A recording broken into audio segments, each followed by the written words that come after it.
I'm here with Ivan Karpitskiy, Yeah. writer, director extraordinaire, in his church that he grew up at. We could start anywhere and go anywhere with this, Yeah. but you mentioned a question. What was the question? Well, I asked you, we're here in my home church that I grew up in. I think just now I had this realization of how surreal this is, because this little building, as far as churches go, it is not anything special. But in many ways, it has shaped me in more ways than I can count. If you get me talking long enough about this place, I will get emotional. I don't know. It's funny that we ended up shooting here. But yeah, I asked you, like, at any point in your life, were you ever a churchgoer? Yes. And what's funny is I have that same connection that you have for this place with a church that I grew up at. And I went there growing up and formed very close friendships with people growing up there. But the place has changed. It feels like it's on the out in terms of like the people. It's not the same. The people are kind of just, it sounds like people aren't getting along, all these things, like there's politics involved or whatever. It's more so it's like little, like kind of like The Office or Parks and Rec style politics, where it's low level people having these like disputes. Yeah. And What kind of flowers to put in the front?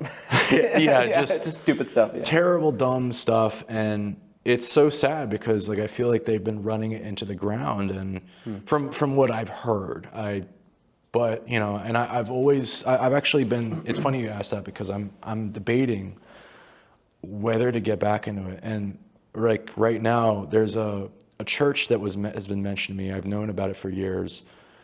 It's not it's Christian. I was raised Christian Methodist, but it's like this really, it's a very authentic, from what I hear, Catholic church, like Catholic Italian Mass or whatever.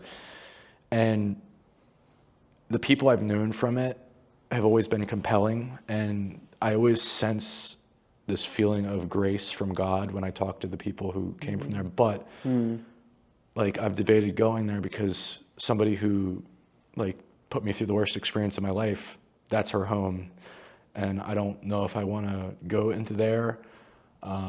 And I don't know if I care if I put this in the podcast, but it's like I've like debated, like I want to go for God, but I'm like debating. Yeah, I don't know. I've debated on going back to like church on a regular basis though, because I feel like it is something has been missing in my life, but I need to find the right place. I don't know where my place is right now. Okay. But yeah, it's a good question. Do you believe in God? Oh, all the time, dude. I pray every day. Wow. It's funny is one of the people from that church gave me a rosary, and life hasn't been the same since. Like I started learning how to pray with YouTube videos, but You learned to start praying with YouTube videos. Yeah, with the rosary. But yeah, like the rosary is really complicated. Yeah. Oh, okay. I see. Yeah, because we have to pray to each bead and do the Hail Mary. So you're Catholic? No. But I've always been, like, I was raised Christian Methodist, and this is going all over the road, but that's the best kind of conversation. I love it. I think a lot of people can relate with that. Yeah. I was raised Christian Methodist. I felt like not all my questions were being answered. I didn't really feel satisfied with the explanations I was getting. I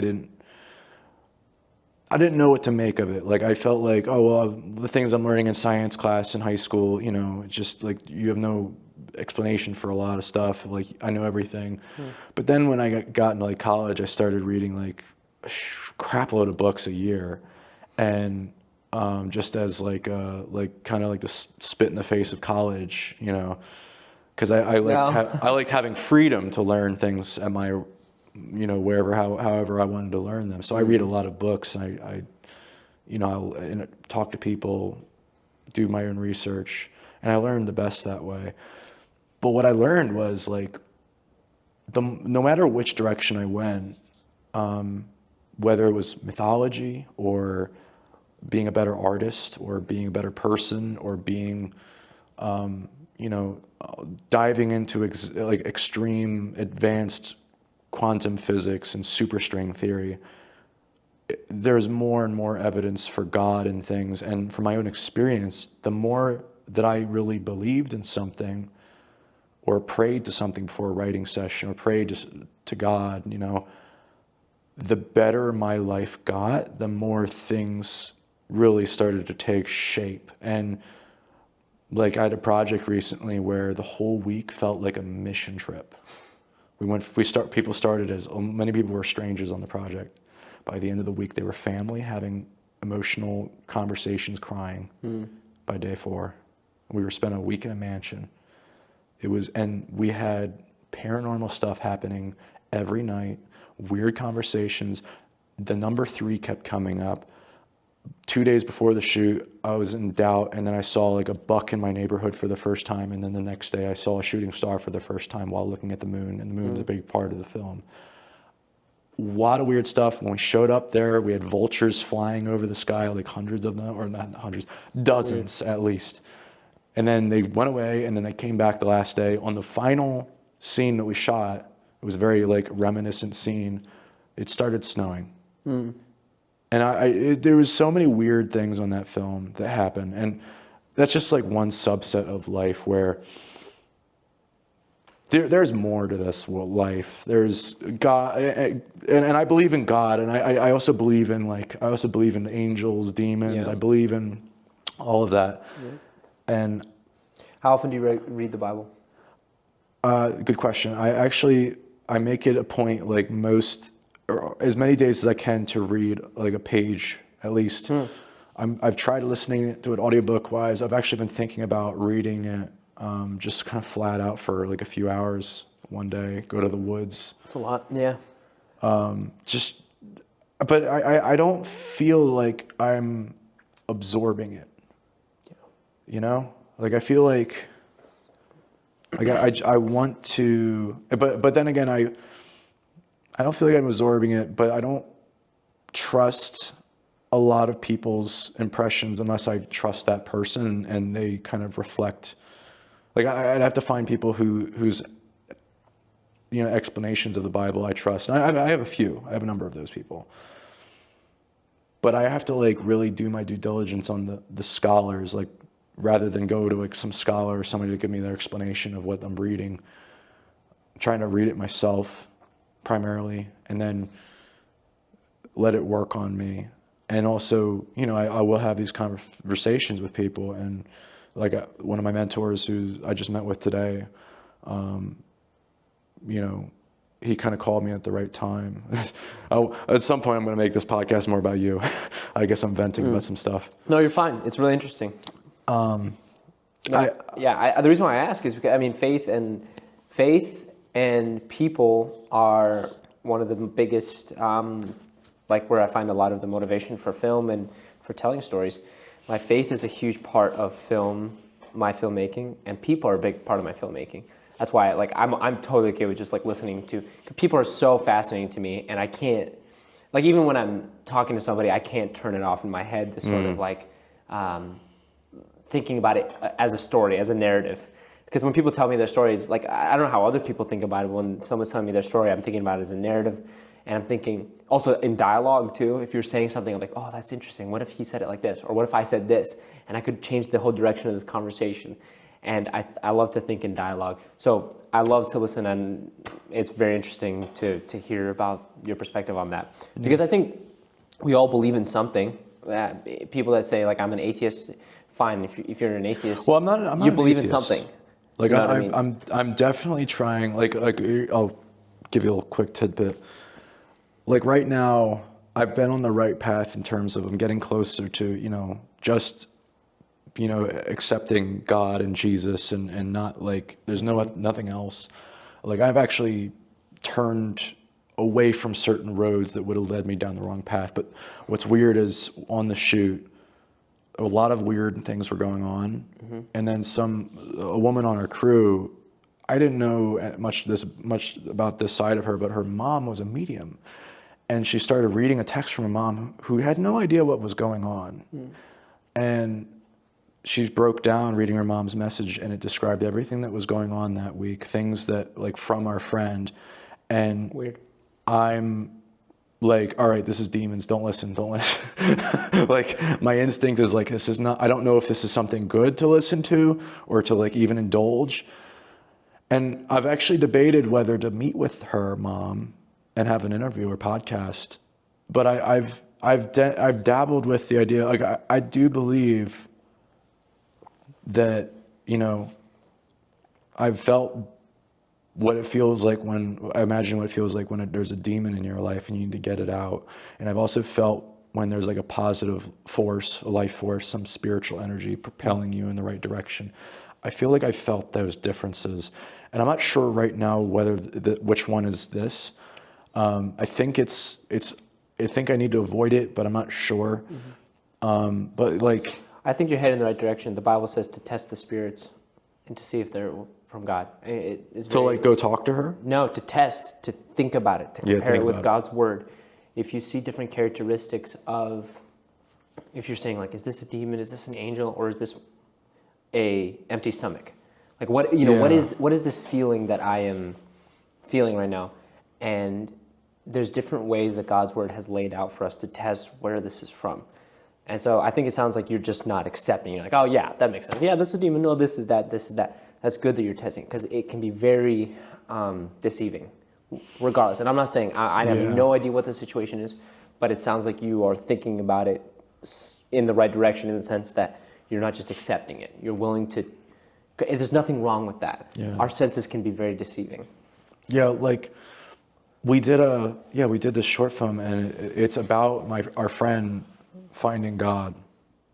Like, and the crazy thing about it is I wrote this script after he passed away.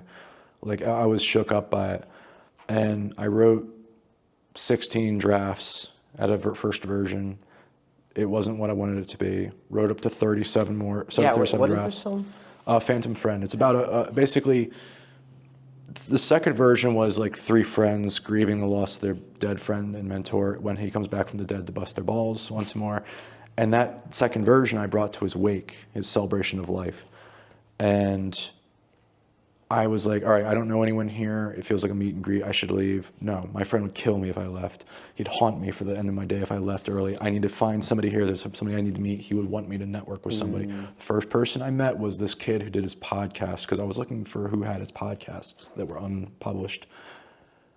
He told me about a dream he had where, like, his friend came. It basically was my film, but in his dream. But in the dream he asked. He's at the bar with him and asks, like, you know, how's heaven? Oh, we don't talk about that. But finally got him to open up, and it's like, how's heaven? I got the flames, brother. What? You're the most compelling human being I've ever met. You got the flames? And I'm like, about to. You got the flames. That's cool. Yeah, we're about to like both cry from. We both cried from this dream he had, and it's like, you know, and so the film tackles that, and then by the end, our goal is like the ending of the film is like he goes to heaven. We got him. We like he negotiates. You with got him out of hell. Interesting. Yeah. Okay. So, or something. Interesting. Okay. And so we, you know, and then I bring this kid who did his podcast. Yeah. He never acted before. I made him act in the film, and you know, he did great. And the whole week was weird. He got to battle some demons that nothing in life ever allowed him to battle. And, you know, he broke down, or, you know, like he had like these, like he never talks to anyone new, and he was opening up to everyone. And it was like, that was where the specialness came from. But the thing is, the film's about, you know, our friend trying to trust God. And what's weird is, this is where I think demons come in. There was a number of instances with the number 3 throughout the shoot. Lav mic number 3 would not work. Walkie-talkie number 3 kept making weird noises. We couldn't do anything about it. 3 a.m. every night, things got weird, and there was a number of other things about number 3. And then we were like, whatever. You know, what is that supposed to mean? And then we get that text from the mediums, like the woman's mom, who's a medium, who doesn't know anything about the shoot, describes, oh, like, Mike's proud of you, all this stuff, you know, and like he's trying to let his presence be known. He's with you. And he's letting you know by the number 3, and I'm getting chest pains thinking about it, but or it might be the gobbler I had earlier.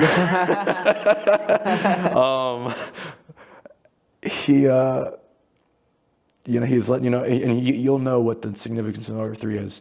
He tried to trust God 3 times in his life.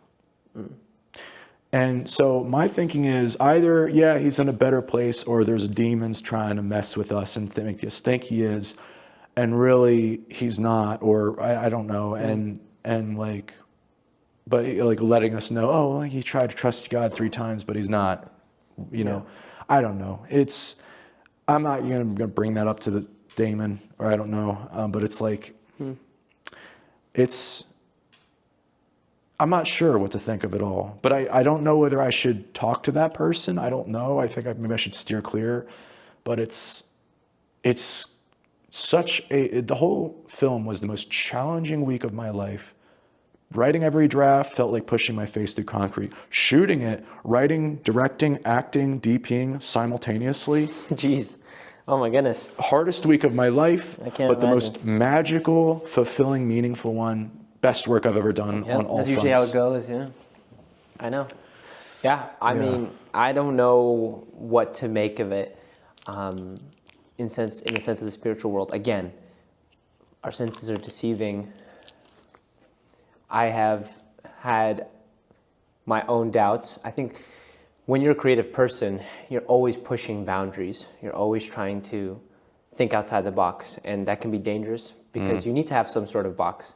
You need to have some sort of something to keep you in the guidelines, or else you're going to go crazy. Yeah. And we've seen a lot of examples of that in history of great artists that have gone crazy because they weren't able to operate within a box.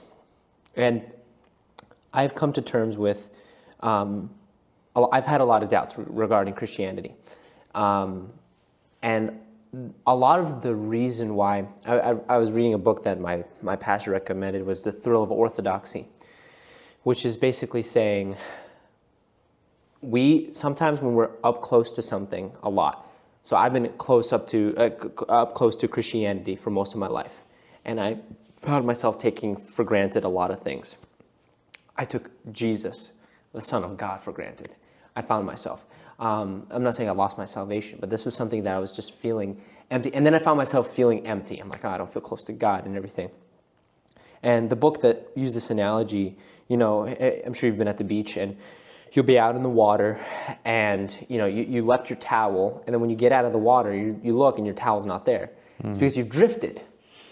You've drifted in the ocean. And I like that. You don't even notice that you drifted. And if you're not careful, oftentimes, I remember one time I was on a youth trip and I got caught in a riptide. And you don't notice, like it's just out of nowhere, boom, you get caught in a riptide. And at first it's like, oh, I can handle it. Oh, I'm good. Like it's fine. I can handle it. I can still have fun out here. But next thing you know, oops, you've lost your footing on the sand. The current's pushing you. You're further than, and by God's grace, I had a friend that was able to help me out, who's a stronger swimmer. So for me, I want to never take for granted the truth that is in the gospel.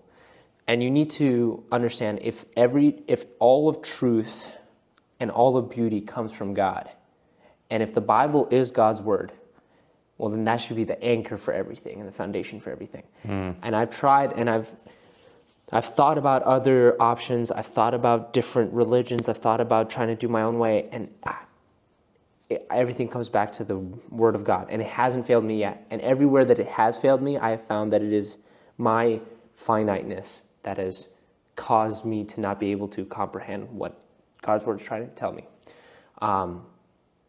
There's nothing else. And the cool thing about it is that, I'm sure you've heard the quote, like, show me your friends and I'll show you your future.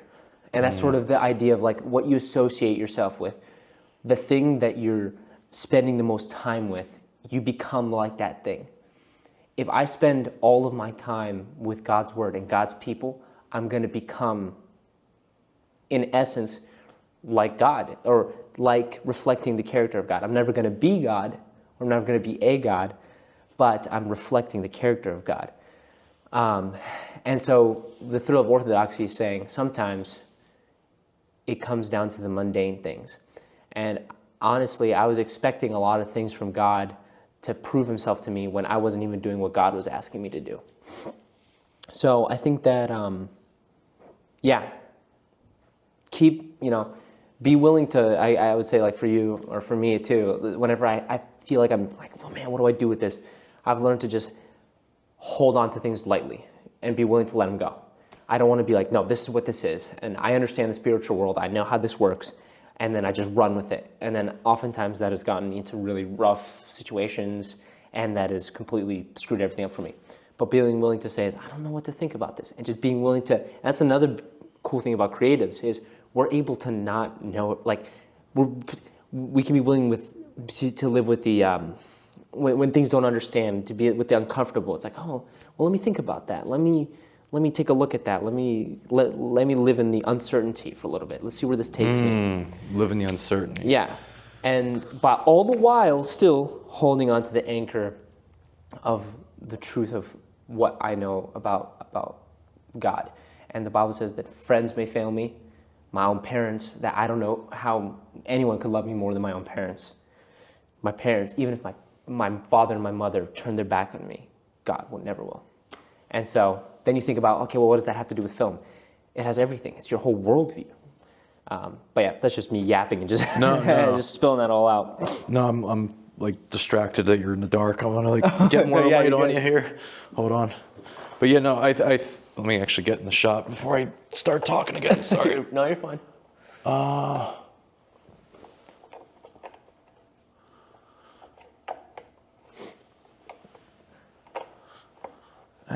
That's why I can never act in my own films. Because I'm just thinking about the shot. That was the whole me, time. dude. That was me all week. Is like looking over the footage. I'm like, the first bigger film I did, I was one of the leads, and that was tough.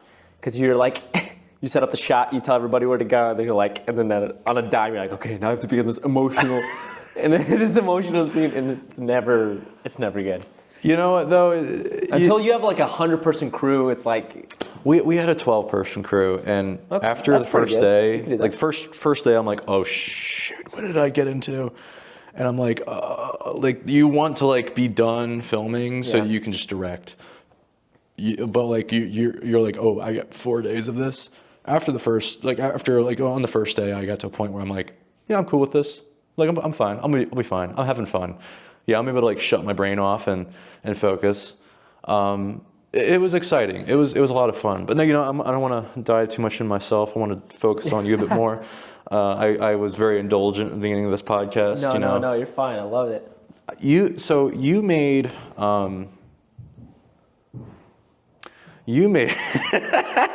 Hey guys, quiet down. Yeah, stay in the other room.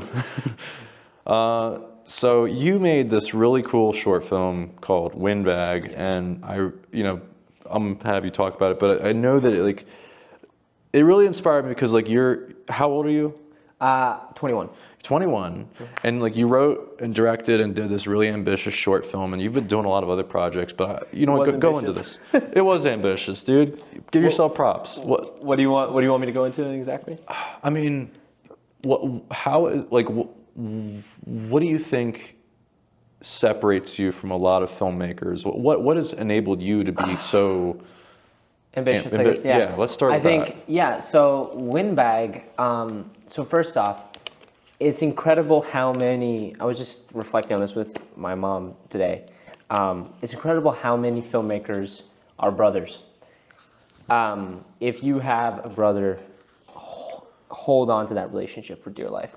Do you have any siblings? I have 2 sisters. 2 sisters. Sisters are cool too. One's not talking for politics reasons. No way. Yeah, she's not talking to the family. They're doing it on purpose. That's crazy. Okay. Let me give me a call. So disrespectful. How dare they? How dare they?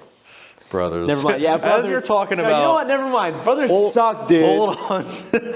Brothers suck. Hold on to that relationship. Hold on to that relationship. Unless they're idiots. Throwing things around in the background. Hey. Yeah. You think you're funny, huh? Yeah. No, it's our bad. There's this table that was sitting, literally the most precariously lean table. Uh-huh. All right, we're trying to film here, dude. We're trying to get out of here. Quiet down. Yeah. Quiet down. That's hilarious. All right, see ya. Not funny at all. Anyways, yeah, you do that. Yeah, okay, so Windbag. Okay, the thing that is awesome is, if you have a brother, hold on to your brothers for dear life, because those, I mean, just the team, you have a crew member right there.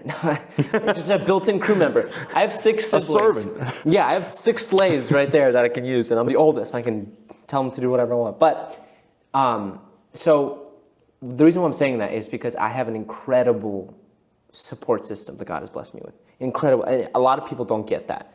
The other aspect of it too is that hey guys, quiet down. That's your support system. That's my right support there. system. Keep going. Just ignore them. Comedy gold. Yeah, All right, so anyways, the mics aren't going to pick them up too bad. Okay, it's all good. As long as it doesn't distract you, because I know I'm you listening to you, got dude. a lot in your head. I can tell you're a thinker. You're always like thinking I'm about listening to you. You got my full attention. Squirrel. Support system, and also, that's crazy. Motorcycle. I am I'm the son of an immigrant. So my parents are immigrants from Russia, and my dad is this ambitious guy that always told us to never settle, always just go for the extra mile. Don't, just because people say this way doesn't mean you have to go that way. We were homeschooled, so very unconventional education, very unique way. My dad had it was his curriculum that he basically made for us. He was kind of screwed over in a way by the educational system in Russia, where Russia doesn't have they don't have this sort of accommodation. My dad's dyslexic, so there's no really accommodation for that. I mean, if you can't read, then you're stupid. It's not like, dyslexia isn't really a thing. So he had his whole system that he made for us, and he's also entrepreneurial, and so that really rubbed off on us. The environment that, and it wasn't perfect. There's a lot of pluses and minuses with that, but that's kind of the support system, kind of my background with that.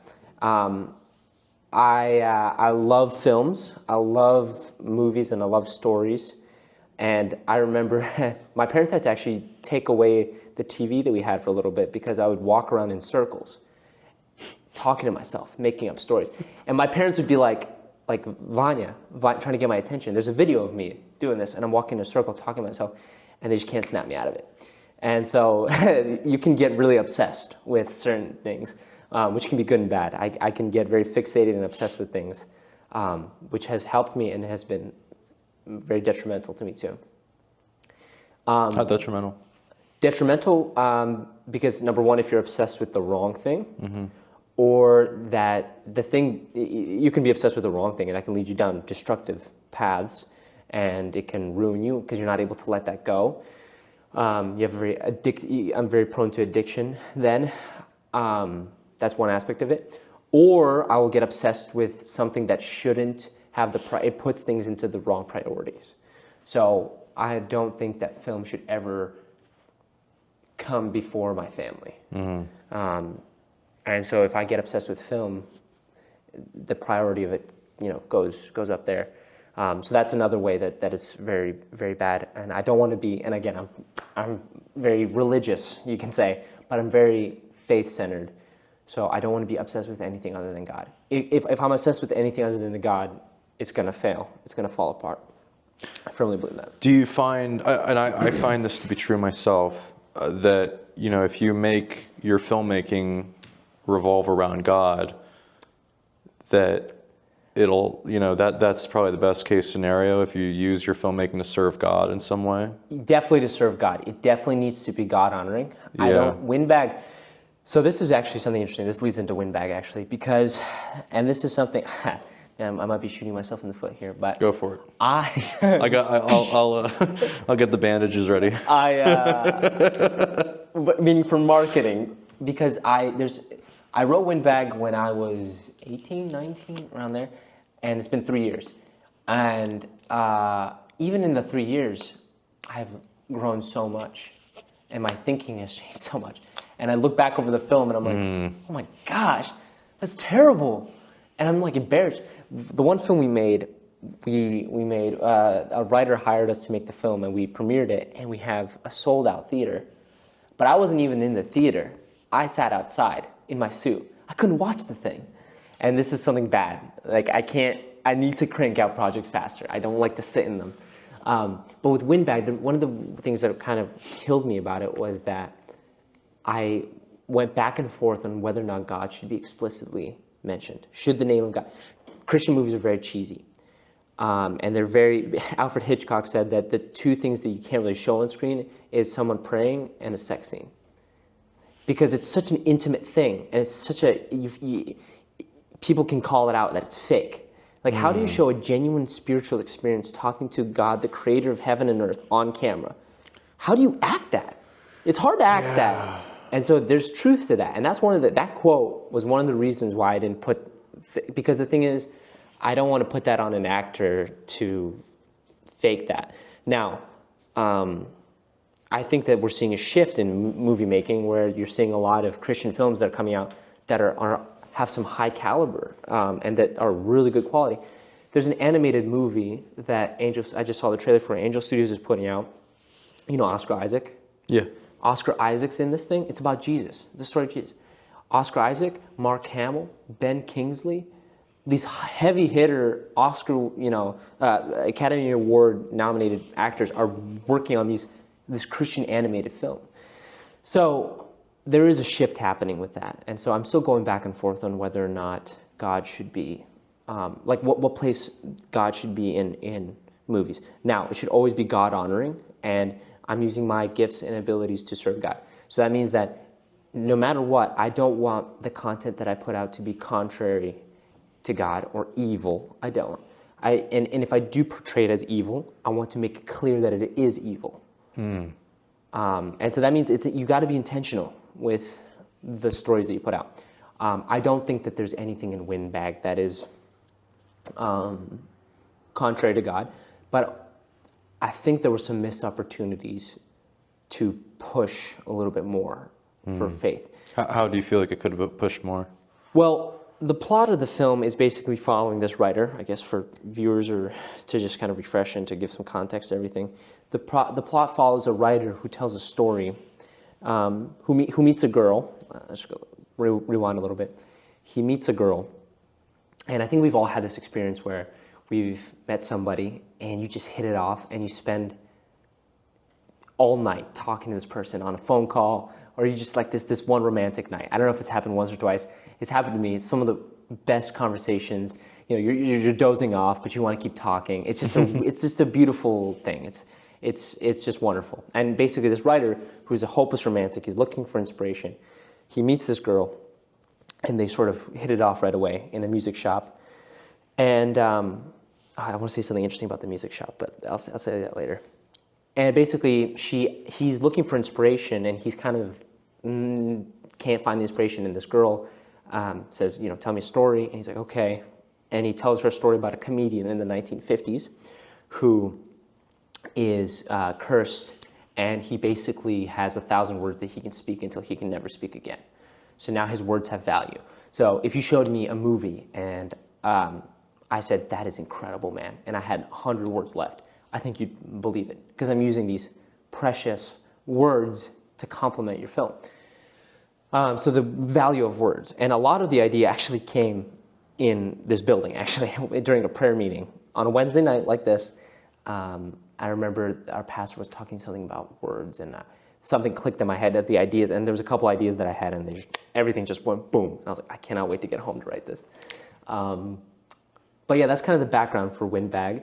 So I have this foundation of my family, my faith, and I had done some projects in film before, and that kind of led to Windbag. That's kind of very broad. And then you were so gracious enough to lend your abilities and resources to help out. And you killed, Team and I were talking about it, like, man, this guy has such an eye. It's so cool when we have guys that are taking the initiative to, they see the vision, you know what I mean? It's hard to work with people that like, I'm just here to do something fun or do something cool. And then there's rare times that you find somebody that takes the vision, and they show it in different ways. They do it by taking a little bit less pay, by willing to work on something that has a vision, or they'll do it by being on set, and just because they did their job, then they go over and help out with this department. They're like, I'll help you out. Let's set up the mics. come on guys, let's get to it. And then you have other contrasted with other guys that just sit around and It's accountability, extreme ownership. You want somebody who, it's like, I'm going to take responsibility for everything, even if it's not my responsibility. And because you often figure out, oh, it could have been your responsibility, but you didn't look for the responsibility. Yeah, and that's rewarded. It's rewarded. You have a reputation. People appreciate that, and you feel better about yourself. And I that's something that, honestly, I've struggled with. Is unless it's my thing, if it's my thing, I will work my butt off on it. But sometimes it's hard for me to take ownership for other stuff. It's like, okay, I'm washing the dishes for my mom. I'm gonna do the best that I can possibly do to wash these dishes. But yeah, no, anyways, all that to say, I really appreciated your help on that project. I can't wait for people to see the lighting and that you enjoy. I appreciate you for having me borrow the project, because you know what? There's people who, the thing that grinds my gears the most is when, you sign onto a project that's low maintenance, low stress, it's like low pay, but you're agreeing to low pay because it's high passion, low maintenance, low stress. And then somewhere along the way, they changed the whole dynamic of the project to be high stress, high maintenance, and then because of that, you lose passion for it. Isn't that interesting? I've had that happen recently. That's what happened to me the other year before I met It's you. an interesting breakdown. I like that.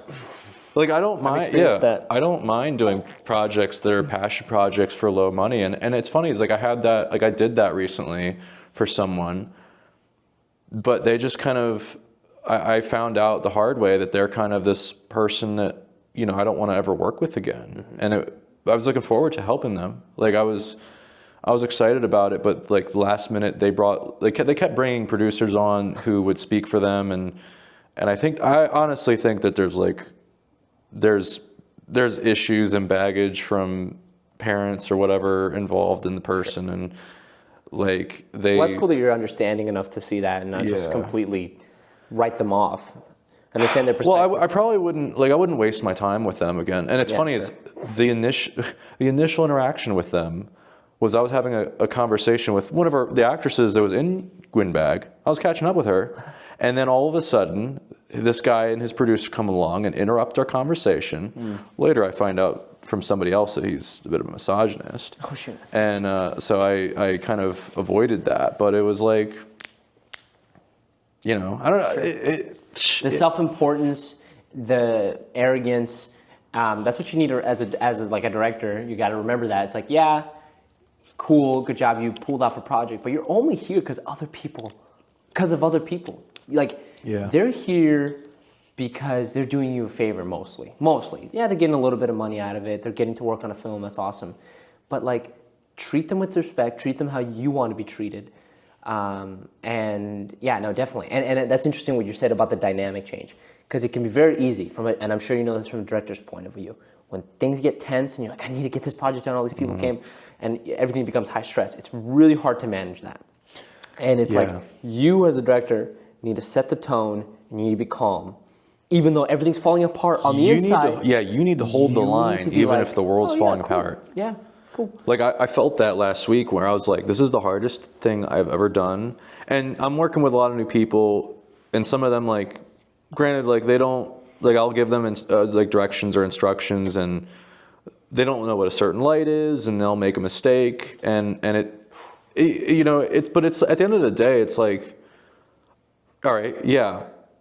I mean, I wasn't going to choose to be mad at them. It was a little frustrating, sure, but it's like, that's my responsibility. I'm not just the director, I'm the teacher. You need to take accountability. I needed to take accountability at that moment of like, I am the teacher here. If you don't know how to do something, that's not your fault, that's my fault. And the beauty of that is, that's what really, I think, contributed to that last week being really great for everyone, is I think, to the best of my knowledge, I created a set where everyone felt like they could make mistakes and they'd be fine. That's such a good point. It's, taking other people into account. And you're right, because the thing is, in order to pull off anything, you need to learn how to delegate. But the second you start delegating, you're letting go of your baby a little bit. So you need to start picking and choosing which hills you die on, because the thing is, you say, okay, I'm going to give lighting to this person, and they're not going to do lighting the way you want, exactly the way you do it. But you can't do the lighting, and you can't tell the actors what to do, and you can't make sure that food is arriving on time and everything like that. You need to learn to let it go a little bit. Food. Speaking of food, that's another thing is you don't take. You're great about that. You don't take into account other people's food. For me, I could have, for context, what happened with this set is I complained. I could go for hours without eating food. That's me. But I was like, Ivan, where's the food? In the stress of it all, I'm like, people need to eat. And that's the thing is like they can't function without energy. And we bought some food, and that's not enough. They need way more. And so that's something that I learned to for future references.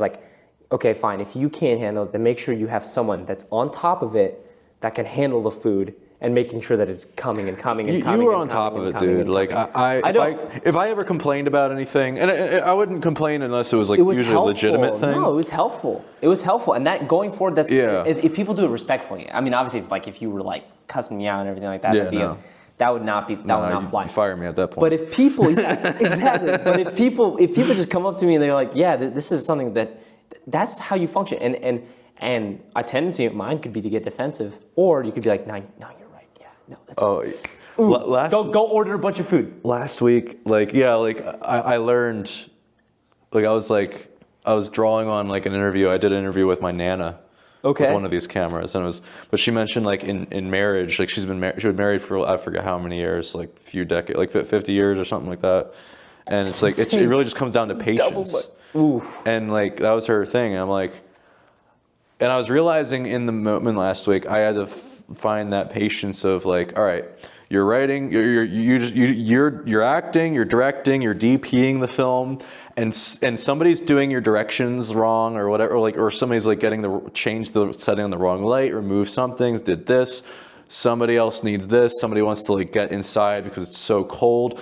Your crew's we only need to do, we only have time for 3 takes, and then it's on you, the pressure's on you from everyone else to hurry up, let's do this, let's that, and you're kind of I've got all these people, and it's they're but you know what?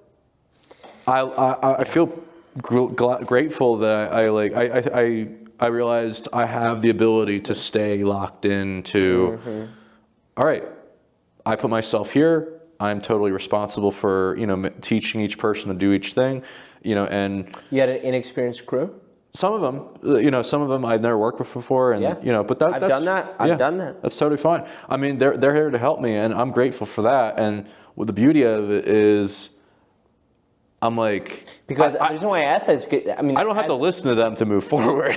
If we're running behind, we're going to be running behind. They're going to be pressuring me, but I'm I realized that moment, I'm I don't have to lash out. I just don't listen to them.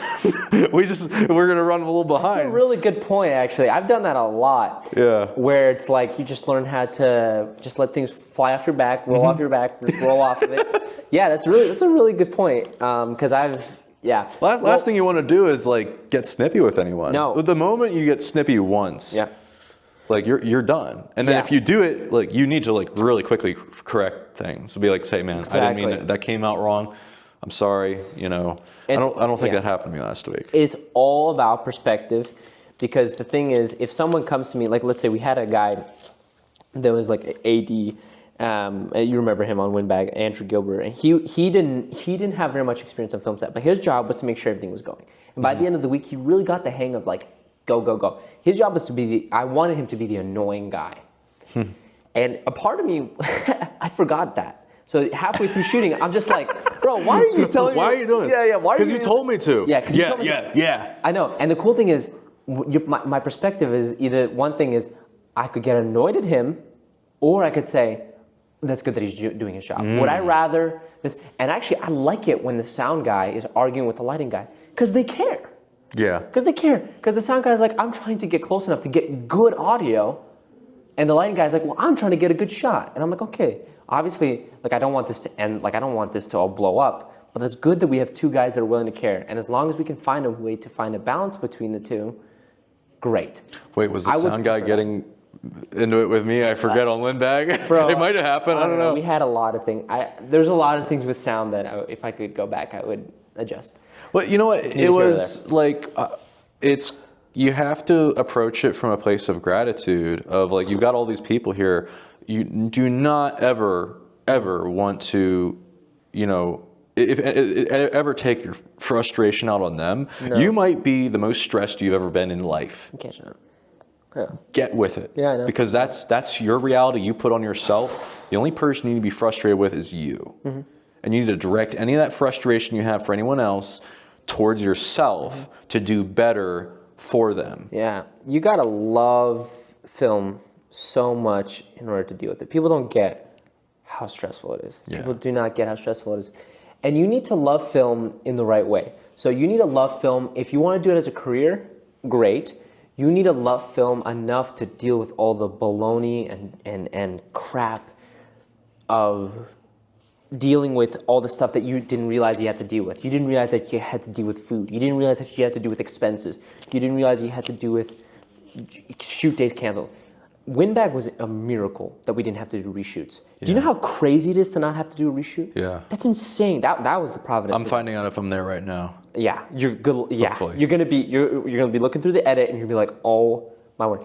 And now, don't get me wrong. Are there some stuff that we could reshoot? Yeah, but I can live with it. I can live with a lot of it. But that's one thing. And if you're doing film for just a hobby, you need to love film enough to do it just as a hobby. And I'm learning more and more. I used to get frustrated with people that did it as a hobby, because I'm like, you're just adding to the muck and the dumb short films that are out there. Yeah. And I think you and I actually talked about this. I just had deja vu in the kitchen, in my kitchen the one night. For context, we were shooting Windbag. By the way, we had less than a week to shoot this entire 45-minute film. And we're shooting 12-hour days, and Tom and I are up in my kitchen till 3 in the morning. Should not be. We should be getting every minute of sleep that we can, but we got into awesome conversations and everything. But anyways, that was fun though. It was rewarding. Oh my goodness, it was so fun. And honestly, I needed that conversation because it recentered me. Like, oh, this is why I like film. Like, okay, got it. And I went to bed like, dude, I was excited when I went to bed. I was like, I get to get up tomorrow and work on my film. That's funny is like that, we experienced that where like we were like, all right, we should be filming right now. It was like day 4. Mm-hmm. We were going to be up till the morning before and trying to get everything done so we could go to bed for 3 hours and then get out of there. But like there's people started having emotional conversation of like, this is what the whole week was about. I don't care if we have to come back and reshoot some stuff just because we spent a few hours here talking. This is more rewarding than the film in of itself. And it just kind of was like, and what's funny is we gave ourselves 2 hours to just cry and talk about stuff. And then I think that, to be honest, like saved a life and to some degree. Like somebody had talking about something where they're like really dark and they're like they finally processed grief of losing 5 friends. Wow.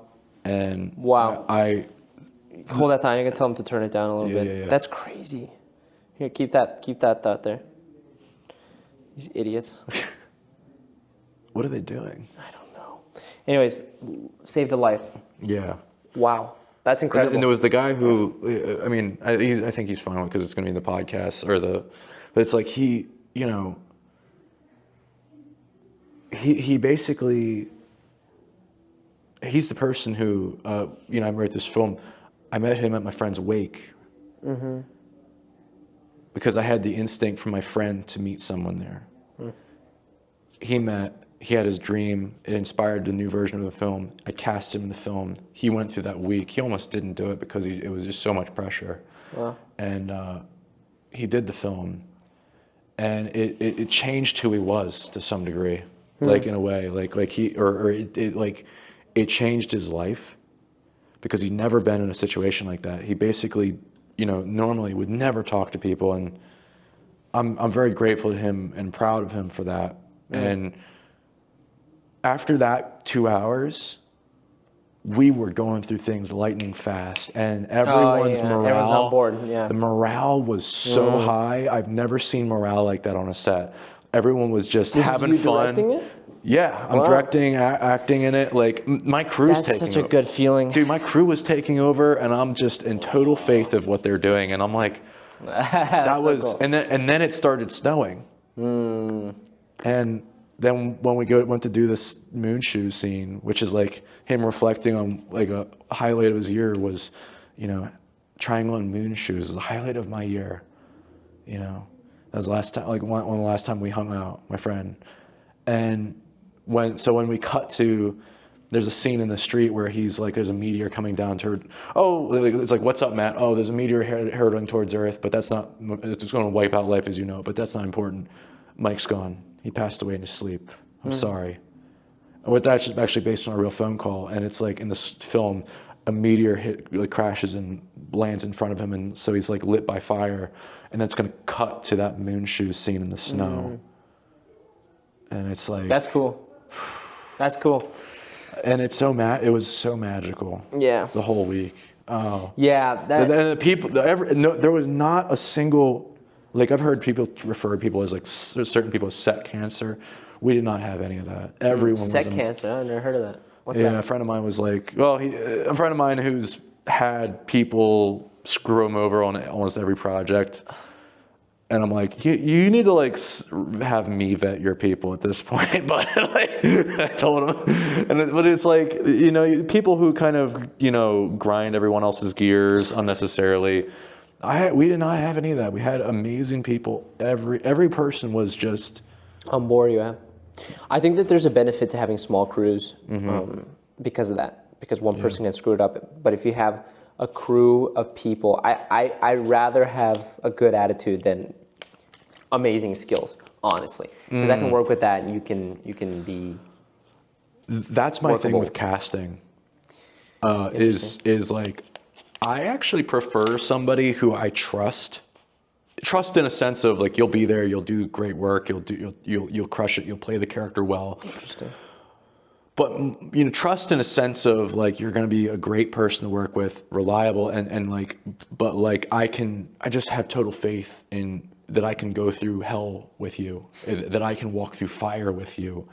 I will cast you before someone famous. Like there's somebody who I have a few connections who knows, who was like I don't want to give any details, but like they're becoming famous right now, but they're friends with a lot of people I know. I've debated whether like reach out and be like, hey, could we reach out to this person?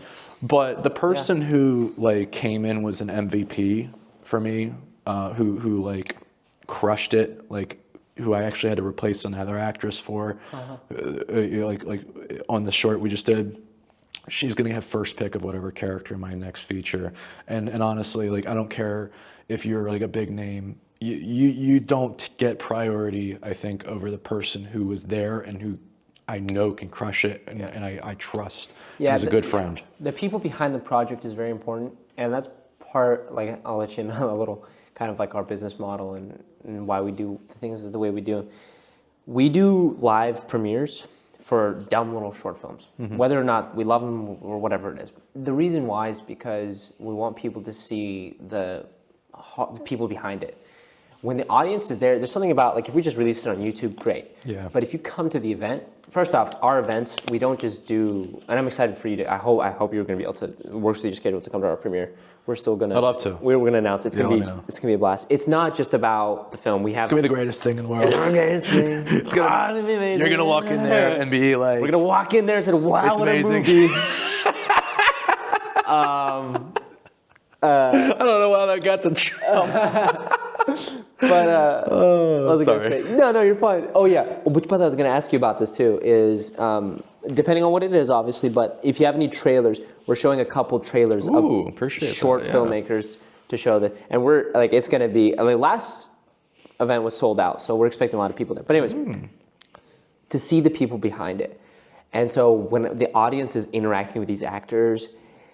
Even if the film is meh, when they see them, they I don't know, it just adds a sort of dynamic. They're like, man, I really like that scene, how you did that. Oh my goodness, you were just like that's so cool. Like, how'd you do that? And it's just, I don't know, it just creates a sort of, it adds more to the story, and there's more community behind it. And so, but yeah, all that to say, the people behind the project are so important. I really want to try that where, like, for the short we just did, I'm thinking about Maybe having like on the screen, like a story behind it.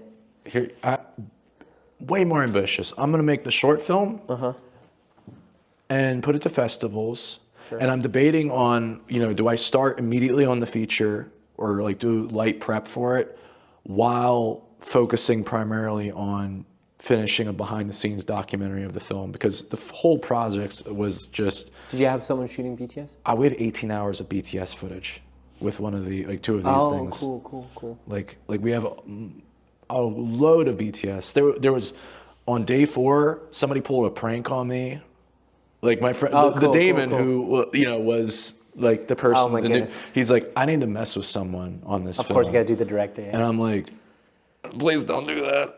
And then, sure enough, like, he's like, I don't know how much I can share, but it's like I'm gonna do this thing to this other actor, and I'm like, you're gonna what? And then I'm like, and then I hear, like, I get a text. My girlfriend gets a text, for the morning, like the next morning. I completely forget about it, and she gets a text from, and it's listed from Jose. I'm like describing like what Damon did. I'm like he's like, if you're gonna have people on board, I can't do this film anymore. And we're at day 4. I'm like, what? That's the worst prank. I went to him. I talked to him. I'm like talking him down. He's just like yeah, like just like repeating what I'm saying. And I'm like, and then I went down to find Damon. I'm like, what are you doing? You can't do that. And then sure enough, Jose comes up. A bunch of people like interacted with me up to that. I walked over my friend Evans, who was dead on the floor. He was laying out on the floor. I completely missed him. And that was originally the prank. Oh my They were going to play a prank on me where basically Evans is dead on the floor. I'm like, no, that's not enough. He had my girlfriend change his number in her phone. So it came up as Jose. And then didn't tell Jose what was going to happen. He's just like, hey, Jose, Tom's going to find you and be very angry. Just agree with him and just improvise. And then that's the worst prank. I was never directed. That's awful. Wow. I thought the whole film was going to be shot. I had to go talk to people, do damage control. I'm like, I'll talk to him.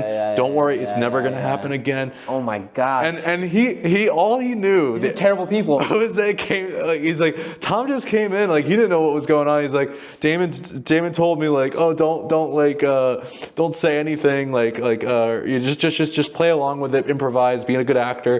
And then I came to him like Damon did what? And then I actually filled in the gaps of what he wasn't told. And I'm like he did this, and he's like, yeah, man, it was terrible. I was just like, what? That's terrible. It was so funny though. It was looking back on it, it's funny. Yeah. Actually, immediately after, once the relief came to me, it felt like a Jackass skit. Yeah. But that's hilarious. That's actually really funny. Well, hey, no, he was under my bed when I apparently I walked past his legs sticking out of my bed. When I came up to my girlfriend and asked her, she showed me the text message, his legs were sticking out of my bed, and I completely missed them. I completely missed Evans dead on the floor on the stairway. Wow. When my crew was trying to hound me, ask me questions, but they were in on it. It was. That's awesome. That's good BTS right there. Yeah, and I would show that if you edit it and if you do an event or anything, you could just show it beforehand. Yeah, I'm actually thinking. I think we'd do the short film, then the BTS of the making of the film, because I feel definitely. I feel like the story of making the film was very, very moving, very, very different, and so I think part of doing the podcasts with I'll do the podcasts with crew members and you got so much content, you can milk that everything out of that. That's crazy. That'd be fun. I was debating I want to get started on that feature, but I'm like, I could make a feature documentary first with everything I have from that film and some podcasts I do. So I'm right now debating, do I focus on that? Because I might have something really special there. Yeah. Well, whichever one you're more passionate about, whichever one gets you more excited, whatever makes you more excited, I guess. That's what I've come down to when I have two options I could do either one. and they're good options, I'm like, which one am I more pumped about? And I like those kinds of decisions. It's tough. I think it's the feature, but I'm like, I feel obligated to my friend. But that feature at the end of it it's dedicated to him. Okay. Yeah. I might, I'll pray on it. I'll meditate on it. I'll probably, I think, I don't know. I think I'd have to start working on the documentary. Because if I know how long it's going to take, that'll give me an idea of whether it's something I should, focus on over that. Yeah. Or just do both. Yeah. I don't know. It sounds cool. I mean, I love the opportunities like that. I love and hate them because it's like, I can't decide what to do. But yeah, just thinking, it's actually interesting though, when I feel like I know, I don't know which I prefer better. I don't know if I like having everything planned out or if I like uncertainty more. Because in regards to a project, I like to have everything planned out. But in regards to just my life in general, I don't know, because when things are uncertain, I find myself relying on God more and depending on Him and not doing everything on my own. And then in those moments, God does such cool things. Yeah. He's like, okay, you finally let go of the wheel. You stop trying to control everything. So now let me work my magic. Let me do what I do. Whereas when I try to have everything planned out, I'm like, first off, I'm like, okay, I'm going to do this. I'm going to do that. I'm going to do this. And then I start thinking, what if it doesn't work out? Oh my word, my life is going to fall apart. What am I going to do? And so I don't know. I think that there needs to be a balance of like, okay, this is my plan. This is what I'm going to do next. But if it doesn't work out, it's great. And God might take it in a different way. Be willing to just let things change. So many things change with Windbag. So many things change with everything. Relationships that I've had. Yeah. How so? If you relationships? Can talk, yeah. If you can talk about them. First off, what changes definitely is my understanding of what a relationship should look like. Within the context of like romantic relationships, it's like, what is the goal? What are we working towards? That has definitely changed. There is a lot of stuff that I have learned about the person, and that affects the direction that you sort of head in. I'm a hopeless romantic, so I'm like, okay, this is how I'm very, again, filmmaking, I'm like, okay, this is how I'm gonna work out. Like, I want this kind of person, and we're gonna go on a date, and this is what's gonna happen. We're gonna do this and do that, and when that doesn't happen, you're just like, what? You start like falling apart. And so one of the lines in Windbag actually is, we need to learn to see people for who they are and not what we want them to be. So if we're constantly being like, no, I can only be with a person that's like this, well, then you're trying to put God in a box, and you're not letting, again, God do His thing. Whereas when I've learned to just kind of like let it go and say, yeah, okay, this would be nice if this is how things played out, and I start letting it go, I start realizing things about people that I never would have learned otherwise. Like, oh my goodness, like this is my kind of person, but this aspect of you, I never realized that I would love. And I love that about you. I didn't realize how that like compliments me, or I didn't realize how that pushes me.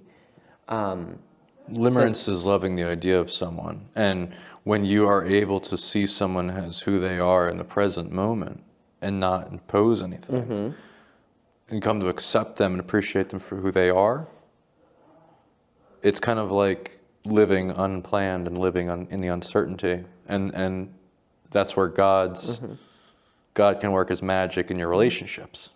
Yeah, because you're seeing them how God sees them. Yeah. And how God made them to be, and not what your own design. No matter what I design, it's never going to be as made. It's a product of ego. If you're trying to exactly. Those things. Yeah, exactly. Yeah, narcissists. We want to be God, and that's another aspect too. Is like in my relationships, the person that I'm dating, oftentimes the girl that I'm dating now, we've learned that is like I want to be God in. I want to be God in her life. And she wants to be God in my life, meaning that think about the role that God needs to have in your life. God wants you to be dwelling on Him more than anyone else. I want my girlfriend to be thinking about me more than anybody else. God wants you to spend time with Him more than anyone else. Well, I want my girlfriend to spend more time with me. Oftentimes, if I admit it or not, I want her to spend more time with me than with God. Anyways, that's some of the ways that I've been like, whoa. And direct your B mic towards you. There, a little bit up, back. Sorry. You're good. Right. Oh, because it's on the just like as long as it's focused up at your face. I assume. I don't know. It was probably fine. But no worries. I get it. Trust me, I get it. I work with crew members. We've done good. We've done good. We haven't had to like adjust anything so far. Exactly. Yeah. No, back to you want. The one characteristics I actually like in a crew member is OCD. I feel like I didn't that's know why that I like I had it until I started dating somebody with it, and she's like, "Oh, you have OCD," and then what's funny is she gave me this quote of sitting in the uncertainty, and you were mentioning living in the uncertainty, and that's why I laughed at that. That's funny. Living in the uncertainty. I literally wrote that on an index card, put it in my camera bag, and then someone saw it on set, and they took a picture, and they're like, "I really like this. What is that about?" That's cool. That's cool, and that's a really good thing to keep in mind on film sets because everything is uncertain. Remember, we were shooting in the record shop, and so basically, first off, it started raining outside, pouring outside. I don't know if you remember this. First off, sound didn't pick up on it, which is incredible. But another aspect of it was that every house on the block lost power except ours. I don't know if you remember that. Yeah. That was so crazy. I don't know how, but like if we lost, and obviously we'd be fine. I remember I was like, oh man, that's crazy. We didn't lose power. That's cool. We were able to do lighting, and you were like, I have so many batteries. Like, you're like, dude, we could have been out here for another like 24 hours. We'd be fine. Let's get to that. I think we would have. But you know what's funny is like that same day, I'm like, oh wait, I'm like 15 minutes away from my Nana and I remember that you stayed with them. And I called them. I'm like, hey, I'm like 15 minutes away or 20 minutes away. I'm in, what was it, Red Lion or something? Something like that. Yeah. I don't know. And I was like, can I come stay with you guys? And they're like, sure, but we're without power, so we don't have any lights. I'm like... And that's actually how I found out that we lost power. Yeah, that was crazy. I remember you said lost power. I was like, what?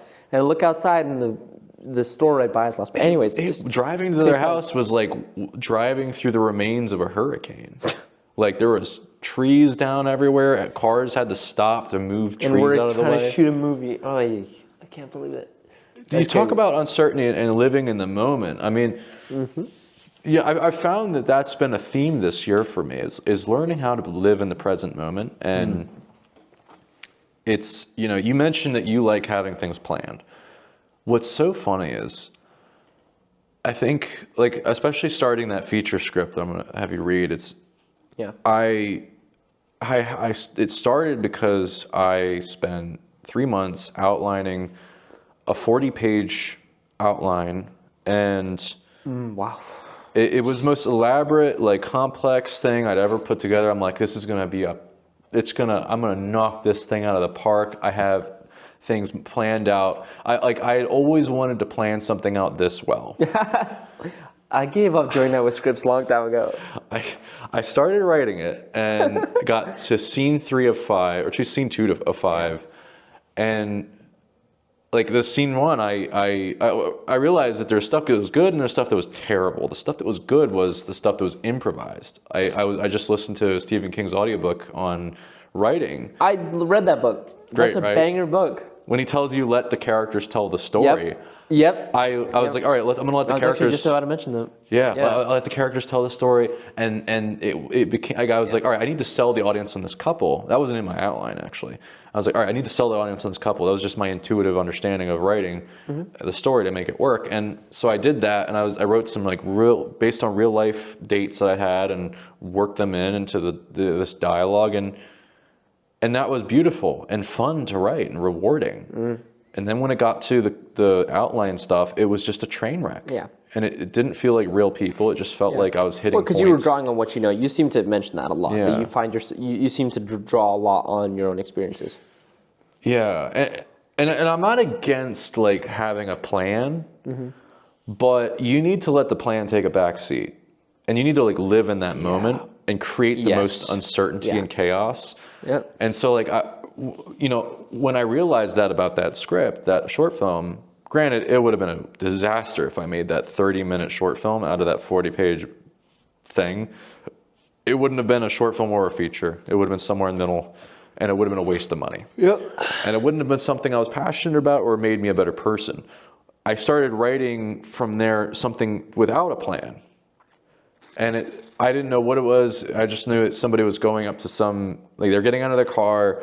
They went up to some door. But there was still some stuff from the plan, right? There were still elements? Or was it completely different? I just completely started something new. That's crazy. Nothing. All I knew is somebody got out of their car, and I was moment to moment, I wrote it. That's interesting. They went up to the door, and the door opens. It's a woman. It's the guy's sister. Yeah. She invites him in. He gets some things out of a box from like the counter. It's his stuff. He just got through a breakup, and that informed the feature that I wrote. And like from there, I was like, all right, do I do Stephen King's process where I don't rewrite anything? No, I don't want to be Stephen King. Yeah. I want to be Tom, but like take the advice that was good of like letting the characters tell the story and just kind of go moment by moment. Yeah. And what I did was I rewrote the first few scenes over and over and over again until I was happy with them. And then at that point, I had a really good understanding of where I wanted the story to go, who I wanted the characters to be, or not who I wanted them to be, who they were. And so I did that. I kind of wrote that way, and then I got to like 120 pages. I'm like, we're not even halfway through. And so I was like, all right, I'm gonna go back. And Do you have all those drafts saved? Yeah, I save everything. And then I saw Oppenheimer a bajillion times. I'm like, this is the greatest film I've ever seen. I've always loved Nolan films, but he finally did throughout like what he always did best at the climax of his films, where it's like intercutting from all these different things. It feels complicated, like all these different moving parts, and then it all boils together. He did that for 3 hours continuously. And I figured out how he does it. He doesn't try to create a puzzle that you need to understand. He doesn't want you to understand it. He wants you to feel it. He wants to use nonlinear storytelling to create mystery. Yeah. So I was like, you know what? I'd written enough of this feature where it's the aftermath. What if I go back through, rewrite it, condense each scene to be just the punchiness of it, and really condense them down, like sometimes to a third of their original size, and also introduce and intercut that with the past and go from the past to the future to the aftermath, and intercut them until we get to like a bigger picture of everything. And it's the most engaging writing I've ever done, and it's the most cathartic writing I've ever done up to that point. And during that, I was also writing like my short about my friend.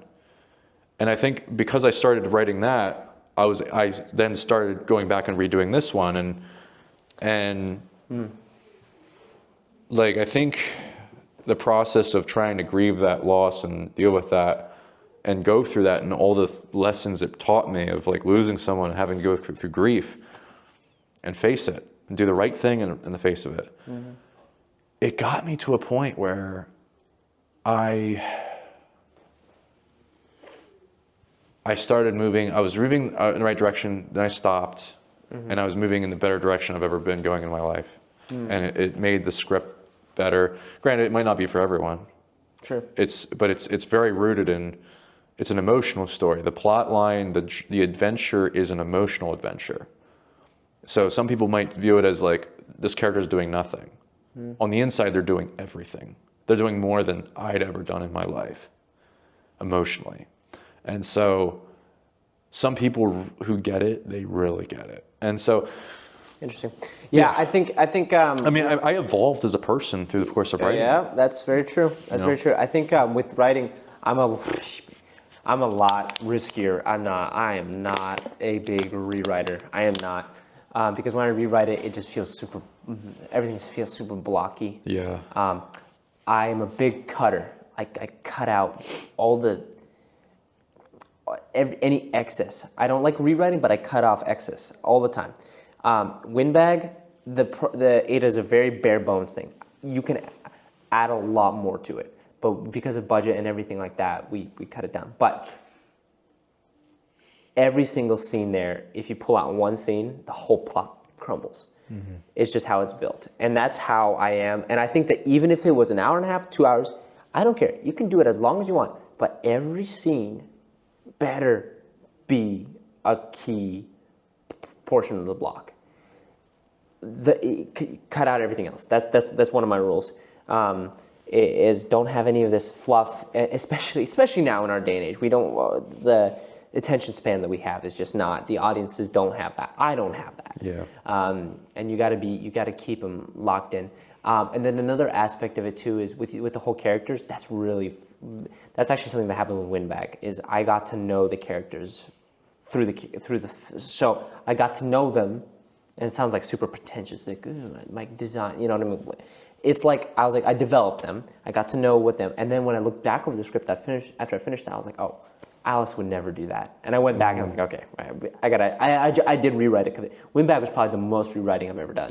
There's an art to rewriting, and the art, I think, is to rewrite something. You have to write it, and then sober up in terms of like take sleep on it, and then come back the next day with sober eyes, reread it, and then start from scratch again.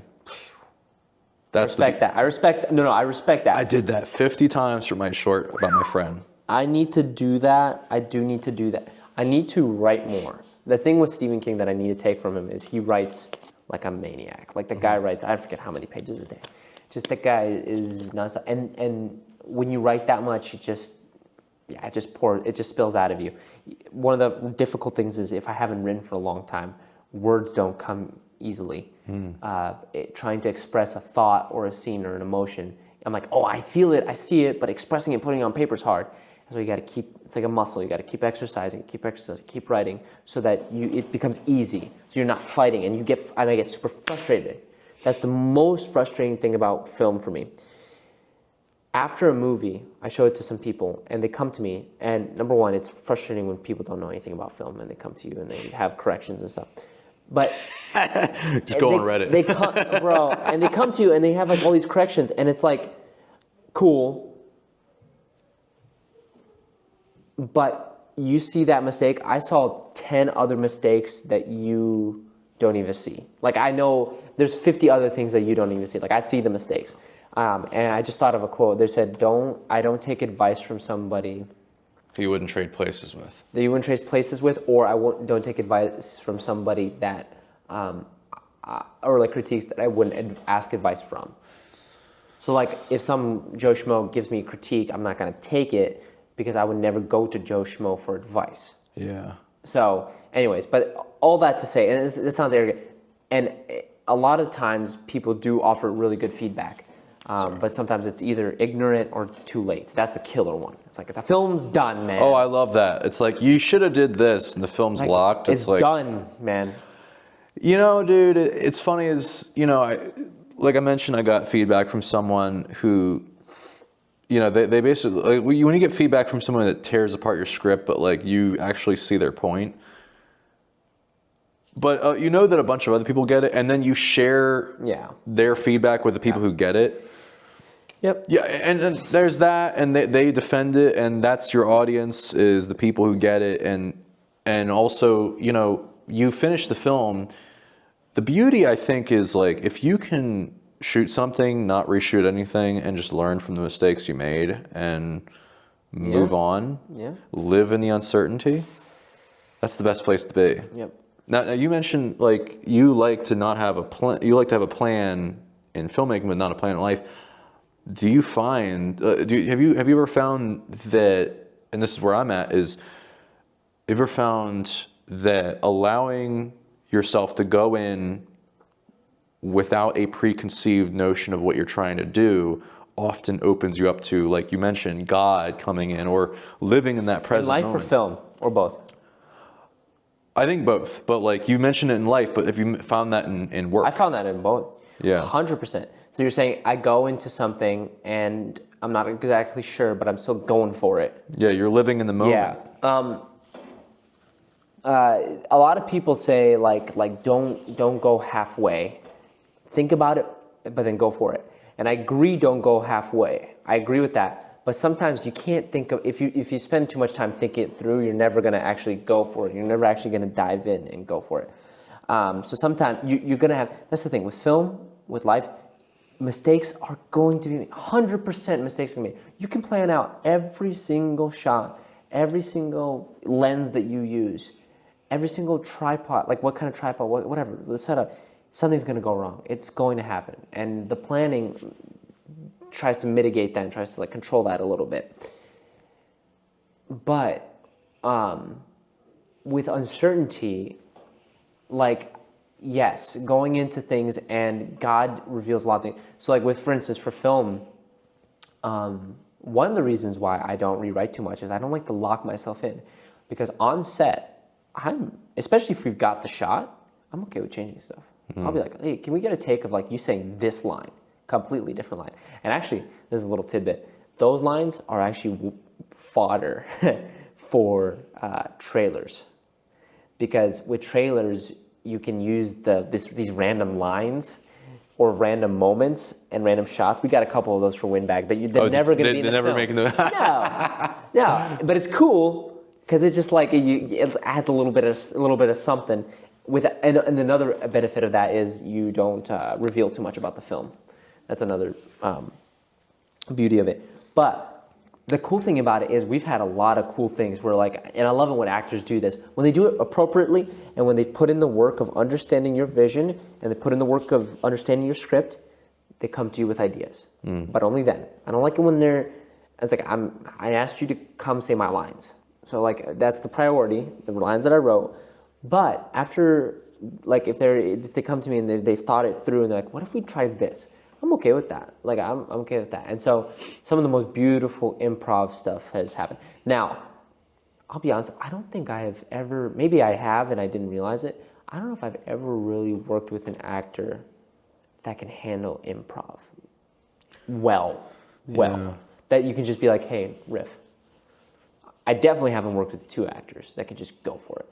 I would love to. I would love to do that. I love that you brought this up because I actually have this project I'm planning to do with people, but I feel like I've got so many important projects. I'm like, do I really want to work on this? This is such an ambitious thing. I was late at night watching this video about one of my favorite filmmakers and his process of making one of my favorite films he's ever done. Before I get into what filmmaker it was, I've always been a filmmaker who loves making, like writing something and being very, very surgical, very planned. Like I go through so many drafts of something to arrive at perfection that when basically like the idea of showing up without a plan just seems ludicrous. Terrifying, yeah. But I came up with this process. I've always been feeling an urge towards this of getting some actors together, not having a clue what we're doing. We're going to do a rehearsal day. It's the three of us, two of us, two actors, me, or three actors and me, and we just kind of riff on ideas. And by the end of that rehearsal, hopefully we have a first scene. And we improvised our way through it, and maybe we film that scene on location. And I have a very stripped down camera setup with a shotgun mic on the camera. They have wireless lavs and very minimal lighting. The goal is to light the space, not the faces, and just make something where they can move around and be free. Film each coverage, like rehearse it until we have a architecture of the scene. It doesn't have to be perfect line for line. We shoot each actor's coverage separately in one single camera, and we allow them free motion. They dance with the camera. And then do the other actor's coverage, mentally edit it in a way where I know, okay, I can go from this line to this line, cut here. We can linger on one person's coverage for a while. You're given prompts maybe? Yeah, basically, my goal is like as a director and a writer and an editor is to come in and work with them and work with them to figure out what the story is. Yeah, there have been some examples of that. Like, James McAvoy did that one film where he did not know the script at all. He did not know, but every single other actor knew. And he's basically a father investigating the murder of his daughter. Whoa. Yeah, so he's basically responding to everything, and he's investigating, and they just put him, they built the scenes, the actors know what they're saying, but he's reacting, and he has That's to figure amazing. What's that film? I forget what it's called. It's a recent one. It's and then there's another one where they did the jury. Basically, it was a juror that is part of a jury, and he's the only one in the courtroom that's not an actor.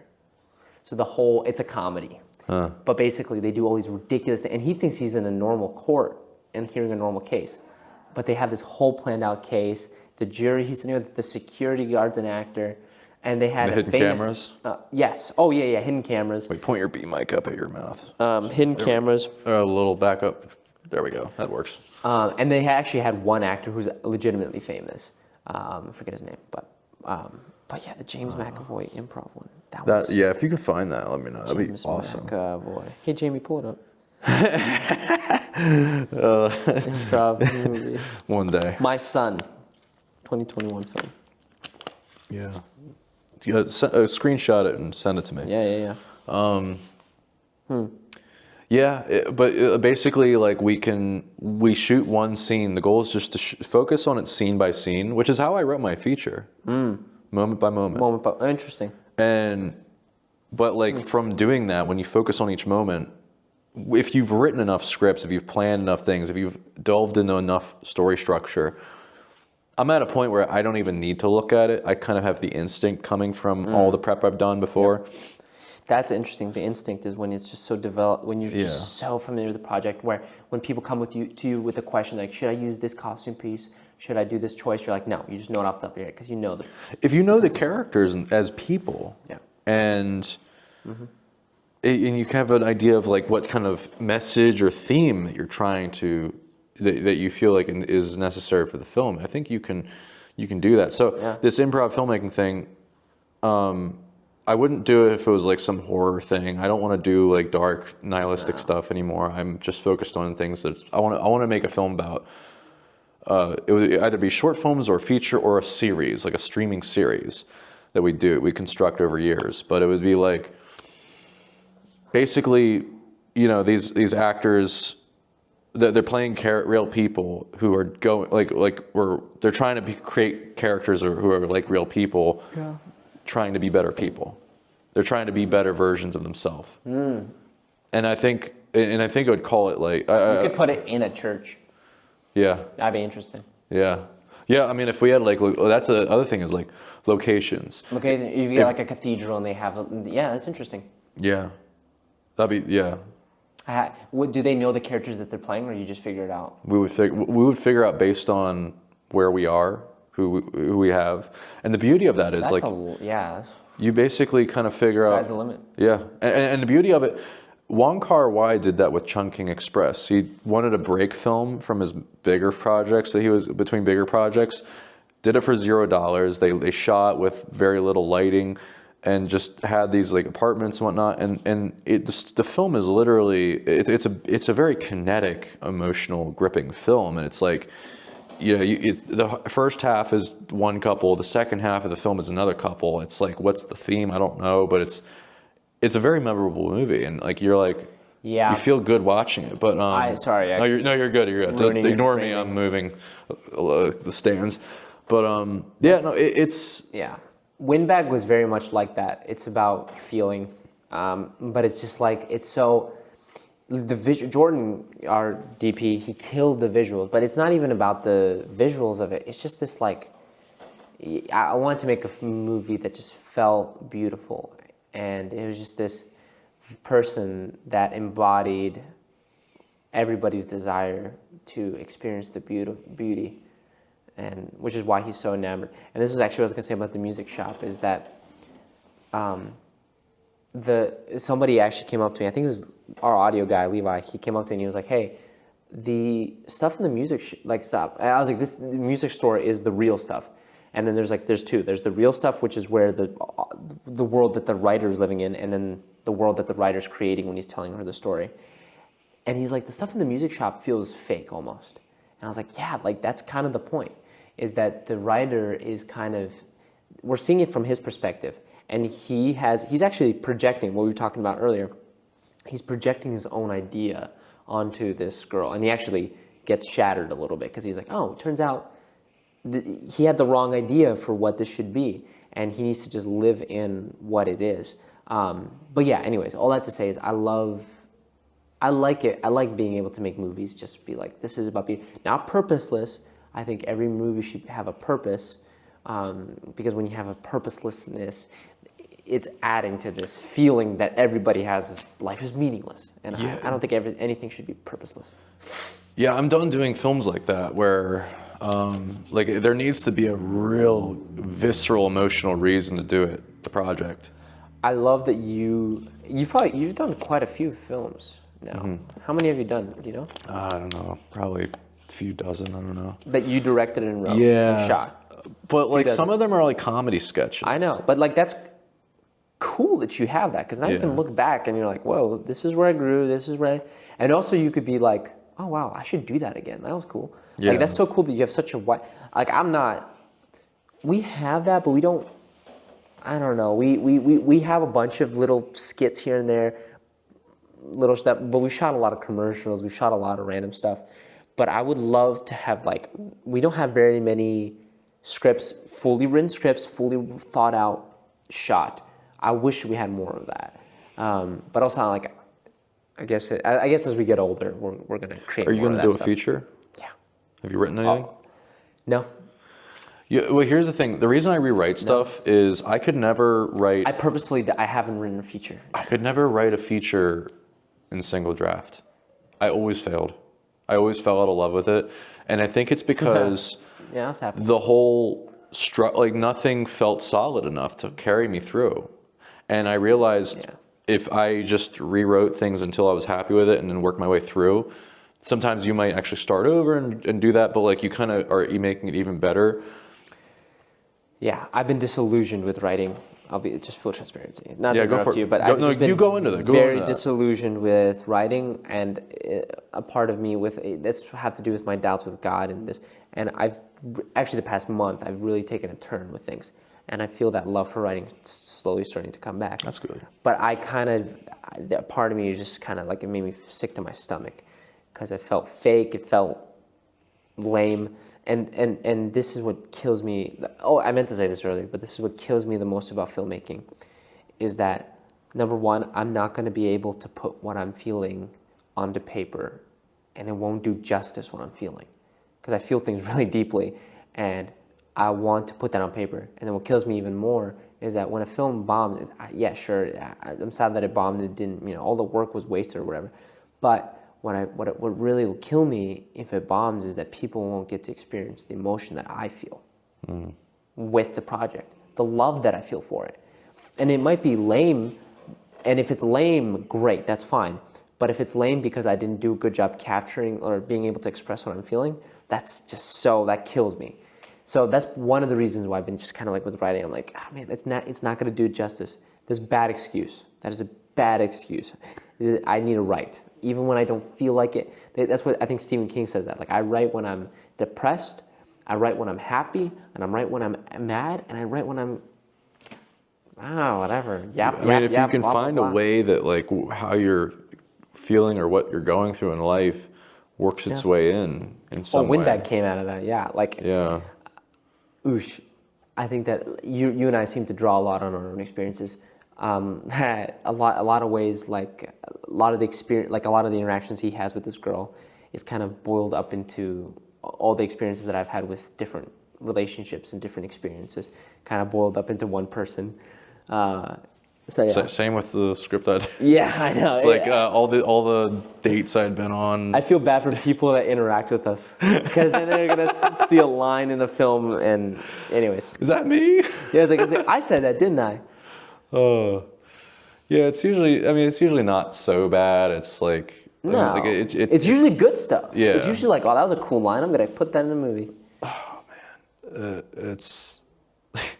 I had a friend who I cut out, who they're like they blamed what they did to me on a demon. That became a part of my film, and that was. The devil made me do it. The day That's I funny. agreed to see them again, my friend passed away. Oh, wow. Later that night, I found out about his passing, and it was weird. It was like, I basically agreed. Like and he told me, he helped me out of this situation with that person, and he told me jokingly, you know, I was telling him the story. I'm like, hold on, I'm just at red flag number 2 of 10 situations that I was like, I'm gonna go through the whole story. He's like, I want to hear the rest of it. Don't worry. But at this point, you're at red flag number 2. You should have quit. You get no pity from me, and if you go back, you get no pussy from me either. Can you put that line in the film? Yeah, That's crazy. that whole thing is in my short, but it's also kind of played a part in the feature. But that's crazy. Yeah, with. I don't know if I should leave that in the podcast. We'll see. Who We'll cares? see. So there's something I was gonna say about the whole like demon thing. I'm gonna What I leave was that in the gonna say. podcast. Who gives a crap? No, I know. But I was gonna Is add that like a something on that. legal thing? Like, no, it's not. Saying that the demon made me do it? Like the person. If like if you're crazy, if you're clinically insane, fine. But to say like an external spiritual force made me do it, that's, I mean. Well, no, I mean like me. Like, is that? Oh, using other people's. No, quotes? it's like, am I mentioning that? Is that like? No, an you're not issue? mentioning their names or anything. Yeah. And also, it's like, how are they going to prove it? And it's also, yeah. Yeah, so I'm anyways. fine. I'm getting used to doing this podcast again, where the things that I would normally be like, I'm gonna have to cut that. Not Like, cutting it. I mean, if I'll send it to you, like I'll send it to other people, Sure, like the first. person It's like, that you want me to cut interviewed, anything? Let yeah. me know. I don't care. I'm just gonna put stuff in here that might embarrass me or might get me in trouble. You need to learn to stand by your words. Life Yes. doesn't work like that. You can't Yeah. just be like, and I've had to learn that. Like I'm a yapper, so I've learned how to be like, you said, people come to me, you say this. It's Yeah. like, no, you got to stand by it. All Except right? when you're talking crap man. and you're like clearly like, all right, let's not put that in. Like, when well, you're dead, like hurting somebody Yeah. and like putting that out and like Yeah. saying their name, then yeah, obviously. yeah, That's the beauty of technology, being able to cut stuff out. yeah. But yeah, man, I was gonna say something about the devil made me do it. That's bothering me. That was something interesting I was gonna say about that. Anyways, yeah, comes no, back to it. I draw. It's cool to draw on life experiences and putting people like they I forget who said it. I forget who said it, but basically, if you fall in love with a writer, they'll immortalize you. You're just gonna be immortal. You're always gonna be known. I mean,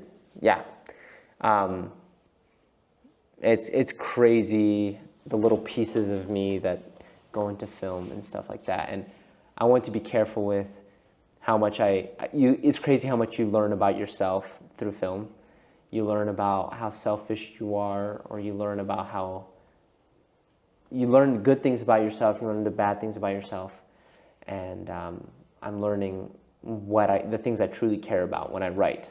I'm like, oh wow, I didn't know that.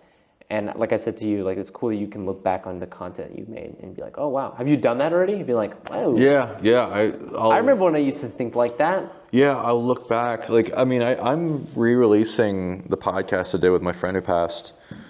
Like, he was like, oh, that's gonna be podcast number one.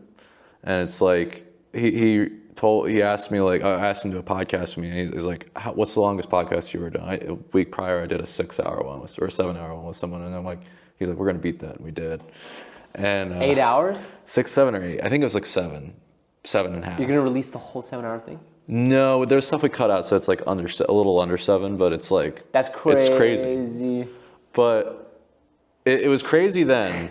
But then afterward, and everyone was like who knew us were like, why did you just do that? And then after he passed, it was like, that's awesome. That's so precious. It was a time capsule. And I stopped doing podcasts, and I got back in because I didn't feel like I had much to say. Like, I was like, I haven't figured out my filmmaking career fully. Like, I need to figure out my life and my career. Mm-hmm. Why am I making a podcast? And then it hit me. I'm like, because you're creating time capsules. You're helping people leave behind a legacy. Mm-hmm.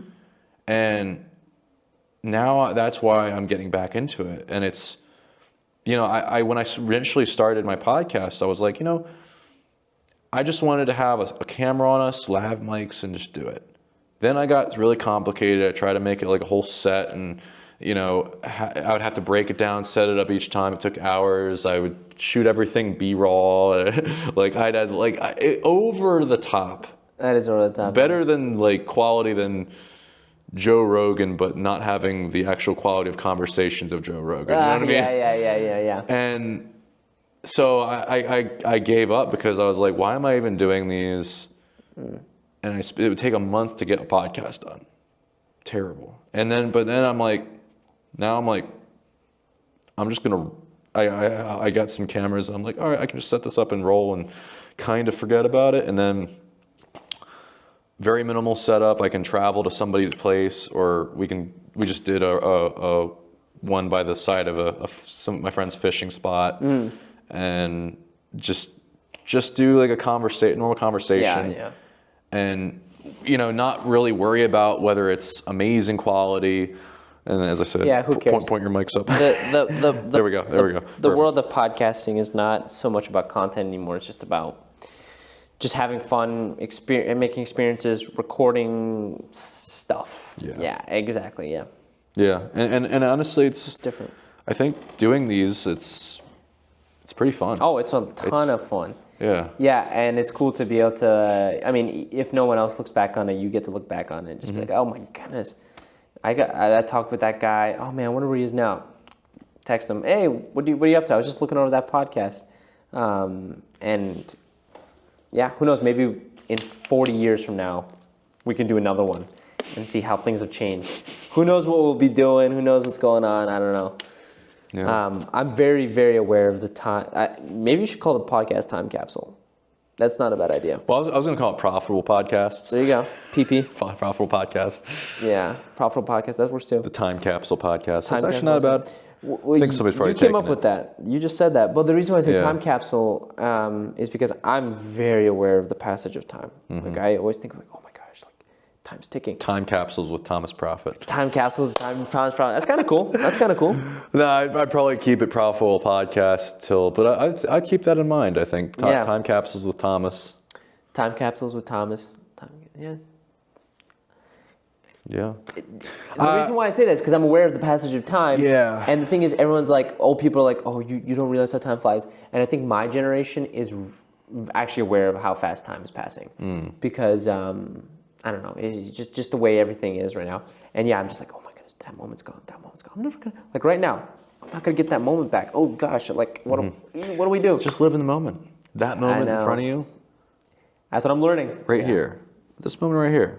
Not the moment before or the moment in the future. Right here. Yeah. And you know what I find is like what's the beginning of this year after my friend passed, and I was like, it knocked me off my feet. Everything, like I had no energy anymore. I had all these projects I was doing that were, either nihilistic or like, oh, it's a side project. It's for me to do something. Like I did a short called Good Mothers with Greg and Suji. Yeah. I'm not very passionate about it. Everything turned out amazing. Except I started it from a place of, I'm just going to do a really cool short film for my actor project. That's not a place to start a passion project. And I did it to see whether I could. That's interesting, yeah. Yeah, like I started writing a bunch of shorts like that where it was really just for actors to showcase their work. And then I realized I can't write stuff for actors. Like I can hire somebody else to do that, but I can't write. It has to be a passion project. Yeah. I'm not going to spend I got to 30 drafts of this other script, and I'm like, I give up on this thing. It sucks. And you don't do commercials? I'll do commercials. I don't mind. Like if somebody has, they pay. Yeah, if they pay. Like if you have a commercial you need me to do, sure. It's just I don't want to spend. Saying the reason why I'm asking is because passion project. Like how? I don't. Well, it's not an issue. Like it's not an issue of I'm shooting and editing it. But if I'm writing it and directing it, it needs to be something that I'm passionate about. Or if it's like if I'm shooting a project and kind of doing an actor thing for someone like for their reel, that's one thing. Or if it's a commercial, that's fine. Sure. Like if I'm if I'm not spending time sitting down writing on something, I'll be fine with it. But like if I'm sitting down writing, that actually changes. That changes who I am. It's a sacred time is writing. I agree with that. So, when my friend passed, I had all this time allocated to things that weren't real passion projects, that weren't really crazy things that mattered. And suddenly I had no energy anymore for anything. But then I realized, no, it's not for anything. I don't have energy for things that don't matter. Yeah. And I realized there was a lot of things at the time I was doing that didn't matter. Yep. And after he passed, I focused on this feature again. I started focusing on doing a short film with my friend. Wow. And my life really changed. This passing is a big thing in your life. Jeez. Yeah. Oh my God. I don't know why it was so big too. It was just this person. Was he your best friend? A best friend, a mentor, somebody who How old was he? 53. He passed away from a heart attack. But it was like, I thought, we all thought he was going to live forever. And he was like, he was the kind of person who came into every room, dominated the room, was so like larger than life. Yeah. And like, there was no fear. Like he got rid of his fears because he walked out of Wawa with a gobbler, saw a meditation studio across the street, went in on a whim, and the ladies made him see stars. What's his name? Mike Effin McGowan. Okay. No. Literally, his middle name's Effin because he figured out, if I just start going by middle name Effin, that becomes my legal middle name. Oh, my and he started word. telling everyone that. There was a stint where I heard when he would go around Westchester dressed as an ordained minister because he got himself ordained. Like he would go to strip clubs with my friend and like have a hat on with fake hair, and he was bald. He would make it rain and then took the hat off, took a bow, and everyone realized he's bald. Like that's crazy. He was a real crazy guy in terms of a lot of, but like wow. There was a lot of vices. Sure, yeah, of course, yeah. What did he do for work? He spent his life in investing, and then like he had a good paying job and basically got rich from that. And I think, and then he just wanted to give back, and he started a nonprofit, and he was trying and became a philanthropist. He would literally seek out people just to help them, nothing in return.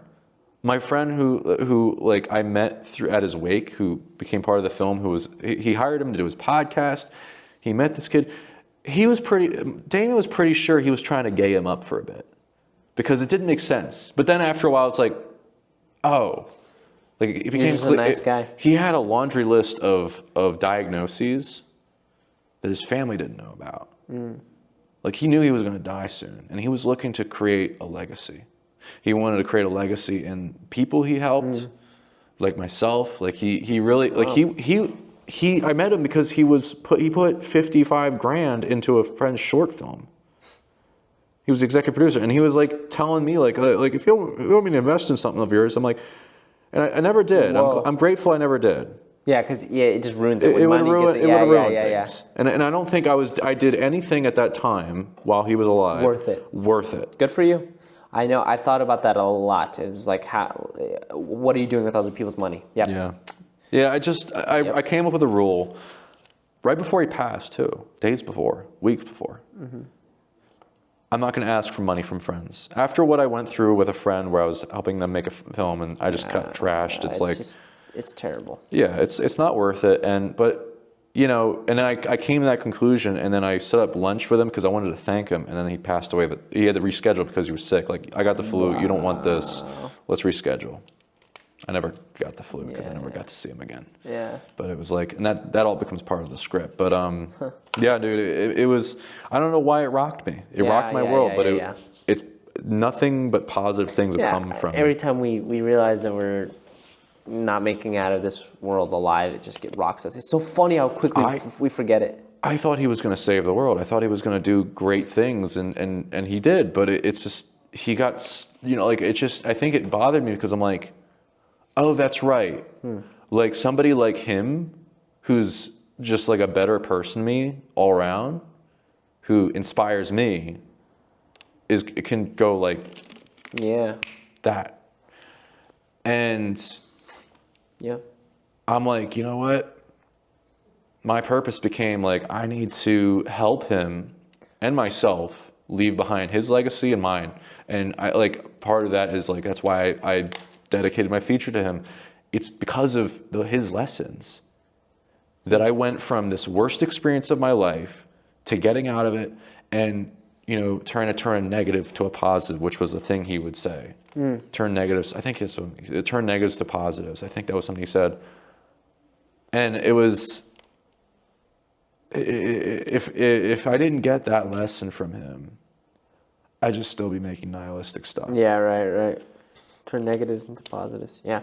And I learned what that means from his advice, like realizing even in the worst moments where you're dealing with the worst negativity possible, humanly possible from someone else, in that moment, you can choose to face it with not confronting them, not just keep backing up, kind of go your way, go up, not down. And there's a way in those situations. I didn't know about that. I've been in that situation. I was in that situation. I've never been in that situation before. Yeah. And what's funny is I spent 3 years writing a World War II script about characters doing the opposite. I remember you telling me that, yeah. And I read it to him, and he's like, it's a lot of evil. It's cool, but there's a lot of evil. So I'm going to be reworking that whole script after, I make this feature. But cool. I think that's what it boils down to is, again, where we started all of this is, where is your base? Where's your foundation? People are going to die. Solomon said in Ecclesiastes, all is vanity, all is vanity. And the thing is that he's technically right. Without God, it is all vanity. There's no purpose to that. But God, the gospel, it gives purpose to that. And every time we see some beauty in this world, every time you see somebody do some good, like what your friend was doing, because it's awesome, that's a small sliver of heaven, and that is a small sliver of what we're made for. They always say, like, there's a God-sized hole in our hearts, in every person's heart. And good luck trying to fill it with anything else. Good luck trying to fill it with making movies, even if you made the best movie to ever exist, that was better than Godfather. If every single person loved it, and you made millions of dollars, and you changed lives, it's still not going to fulfill you. It's not going to fulfill you. And it's just asking, where's your fulfillment? Where are you finding your fulfillment? And I want to be able to reflect that in my work. I want to reflect that in the way I treat other people. I want to be careful with this, but I came across a video. It was like, if you pretend like every person in your life was Jesus in disguise, how would you treat them? That's interesting, because it's like, I would try not to take them for granted. Try not to take them for granted. You don't want to disrespect them. You treat them as someone that is how God sees them, as someone that is made in the image of God, Imago Dei, which I don't think we understand what that means, is to be made in the image of God. And I think we could spend the rest of our lives trying to explore that. And that's why I think a human life is sacred. That's why I'm very hesitant to show death in film, because you got to be very careful the way you say it. I'm not saying we should shy away from it, meaning, because it's such a real part of life. And when filmmakers try to lie and say, like, this is how life is, it's like, no, that's not how life is. This is how it is. Death is a part of it. People suck. People can do despicable things, but they can do such amazing and beautiful things too. And where's the source of that? Even Nietzsche said, he said, God is dead. We have killed him. But even he understood that a world without God would just crash and burn. And we need to understand, like, churches need to lock in, because they are, like you said, like politics, all this stuff, that they're falling apart. And that's why culture will fall apart, society will fall apart. Churches are made up of people, and from there, these people, their worldview is shaped, and they become filmmakers, they become doctors, they become this. But the church is made up of these people that are sinful people. And that's why, churches, you're going to get burned by churches. You're going to get burned by being in a relationship with anybody. There's going to be tension. You're going to get hurt. You don't make it out. If you're working on something meaningful, if I'm working on a meaningful film, I'm going to get burnt by this film. Stuff is going to fall apart in this film. If I'm trying to work on a meaningful relationship, I'm going to get burnt, and I'm going to burn that person. And that hurts so much, is when I hurt another person with my sin and the ways I fall apart. Anyways, I could yap about it for hours, but that's kind of I like my mindset that. That's a good way of putting it. Yeah. So, good stuff, man. Yeah, I feel like now you're on a roll there. No, you didn't have to stop at all. That was good shit. That was good shit. Yeah, but I want I want people, hopefully with Windbag, even though, like, I mean, there is a line, and we're thinking about whether or not to cut the line, where a character mentions God and points things to God, but the problem is it's kind of, it feels like it's almost shoved in there last minute. But regardless, I want people to, when they see my films and they see the stuff I do, to see where is this coming from? Like, this is something that is, this is coming something from something that is not like how we normally view the world. Because Christians are called to stick out in the world. We're to be lights in darkness. And we're supposed to be different. I mean, and it is shown in the way we treat other people. And that's what, I mean, if you read 1 John, that's what it says there. He's like, if you say you love me, Jesus is saying, if you say you love me and you hate your brother, you're a liar. And you're making me a liar. And this is not, it just doesn't make sense. This 2 + 2 has to equal 4.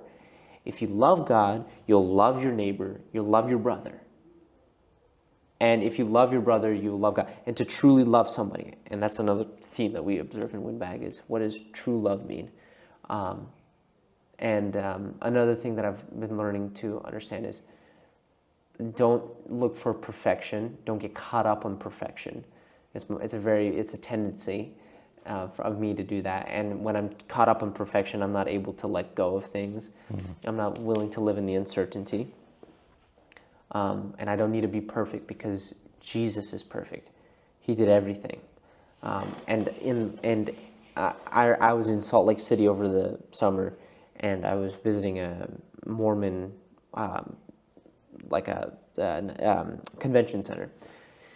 And I disagree with.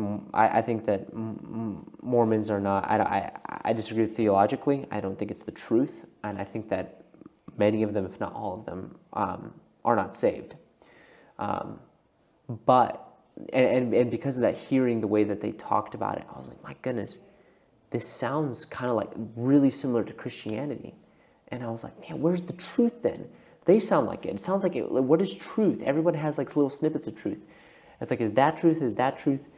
And I just want to be so soaked in the truth of God's word so that I'm able to, because unless I'm doing that, I'm not going to be able to parse truth out. And when I'm not able to parse truth out, that's going to be shown in my films. You're going to see diluted, messy, purposeless films. But when I'm up close with truth and I'm letting truth transform me, my films are going to be truthful and they're going to be deep and profound.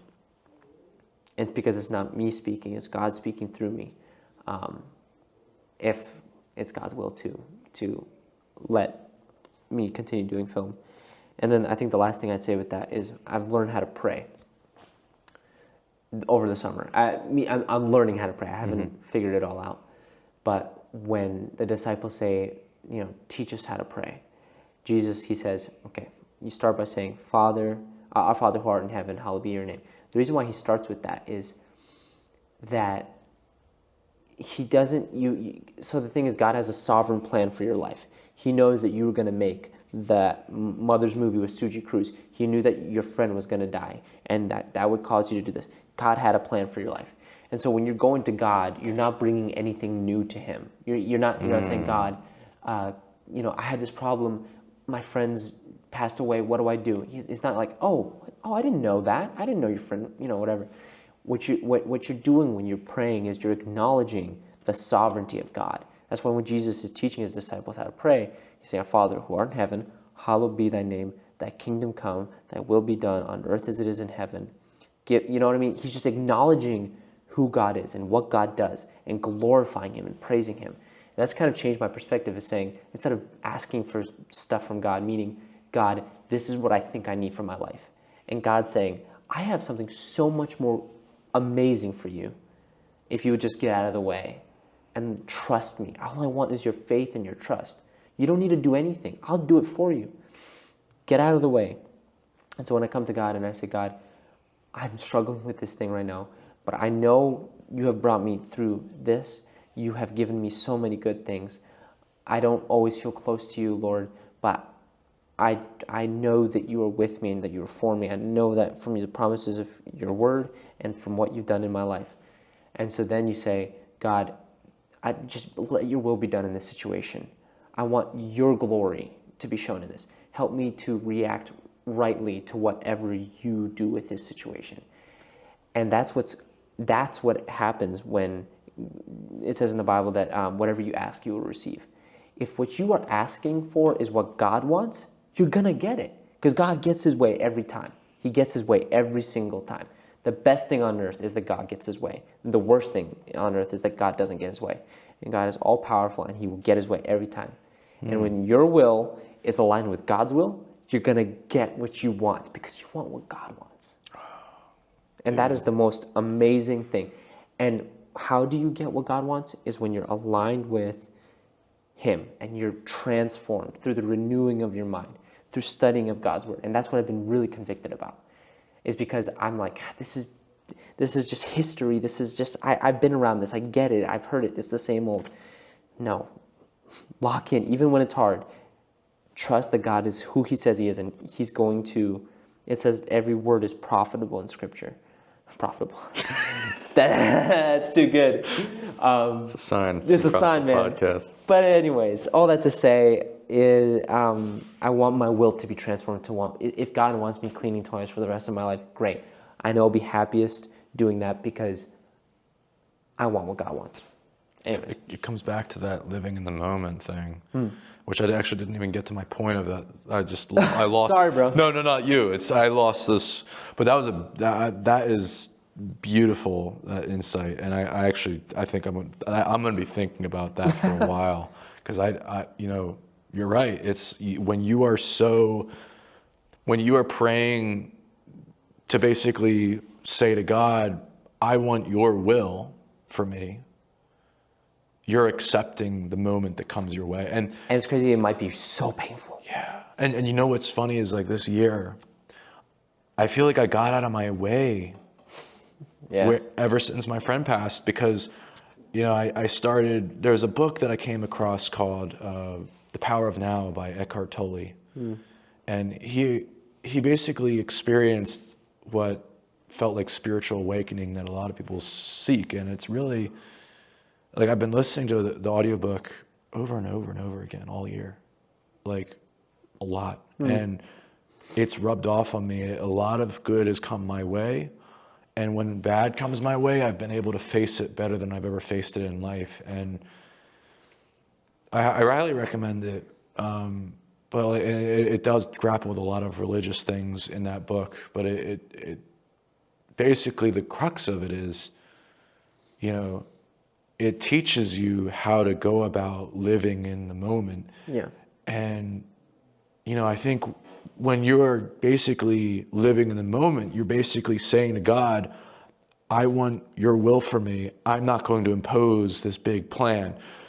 But what's funny is, granted, that is my intention, but what you find is you find within that, I still find the plans that I need to place, or the from living in that moment. I find, all the actions, and more so all the actions I need to go about to make my movie comes from living in the moment. Like, all right, what am I doing now? I can feel it. I need to write this script. I don't know what it's about. 50 drafts later, 50 drafts later, I end up with something better than anything I've ever written, more emotional and more, I think, positive for people. And it's the short film script I've always wanted to make. The short film script that is the last short film I'll ever make. And now I'll just focus on features until some other tragedy hits me or something. But I think I think I need to focus on features after this and just not do shorts anymore. Unless I'm shooting it for somebody else. But, like, this is like the mic drop short film. Literally, it's about a film about a friend of mine named Mike. But he would always say mic drop. But there's so many meanings to that. It is my mic drop short film. but literally I'm emotionally dropping. Like, or I'm like getting over it now. That's hilarious. You can make so many puns out Oh of my it. God, there's so many things. It's that mic drop short film, and I always wanted it, and it came out of accident. I really just started writing something else and became what it needed to be, and it felt like God guided me, and chance, or not chance, God guided me through that journey, and and it really came from like beginning of the year. I was like, all right, I need a spiritual book right now, and I kept hearing about this Power of Now book. I listened to that, kept re-listening to it, and the very first time I listened to it, things started changing. It felt like weird things were happening in my life. It started with, I got my friends together who knew him to have dinner, and that became the basis of the film. After that, all these things started changing my life. I started prioritizing my friends, getting friends groups together, which you'd love. I'd love to have you come out to one if we. I'd love to. Next time we do one, I might have like 10 to 20 people on one eventually. That'd be cool. But I'll usually ask like 20 or so people. Yeah, And that'd we be might end awesome. up with just 10 or 5, and that's how it perfect. happens. But basically, I've been prioritizing that this year. I've been doing a lot of things that I'm like, what were the lessons that I think I should have learned from my friend when, from what he was living life to the fullest. It felt like, how can I live life to the fullest? But that book, The Power of Now, I realize now it is a genius book, because I think it is the greatest guide I've ever come across for how to walk with God and how to live the way that best opens you up to the serendipity, what seems like serendipity, but really is God allowing things to move in your favor. And when you are completely open at this moment, this is all you're focused on. You got all these things to worry about. Whatever. You're here and now. And you know that if you bring this attention that you have to this moment right now, to that moment when it gets here, and you're focused on the now when that moment gets here, you're going to figure it out. Or you die. Yeah. And if you die, it's like God's not going to throw anything your way that's going to destroy you, and if it kills you, you're going to be going with him. It's like. Yeah, and again, it's not like it's not just like a let go and see whatever happens. Meaning, you like with me. No, you have to put in a lot of work. You got to put in a lot of work, and with me, like the work comes into again studying the character of God, and through God's word, and then being transformed by that, so that my will is changed. Again, the people you surround yourself with. Show me your friends, and I'll show you your future. So the people you surround yourself with transform you. The books you read transform you. The movies you watch transform you. That's why it's important to make good, purposeful films, because the content you make transforms people.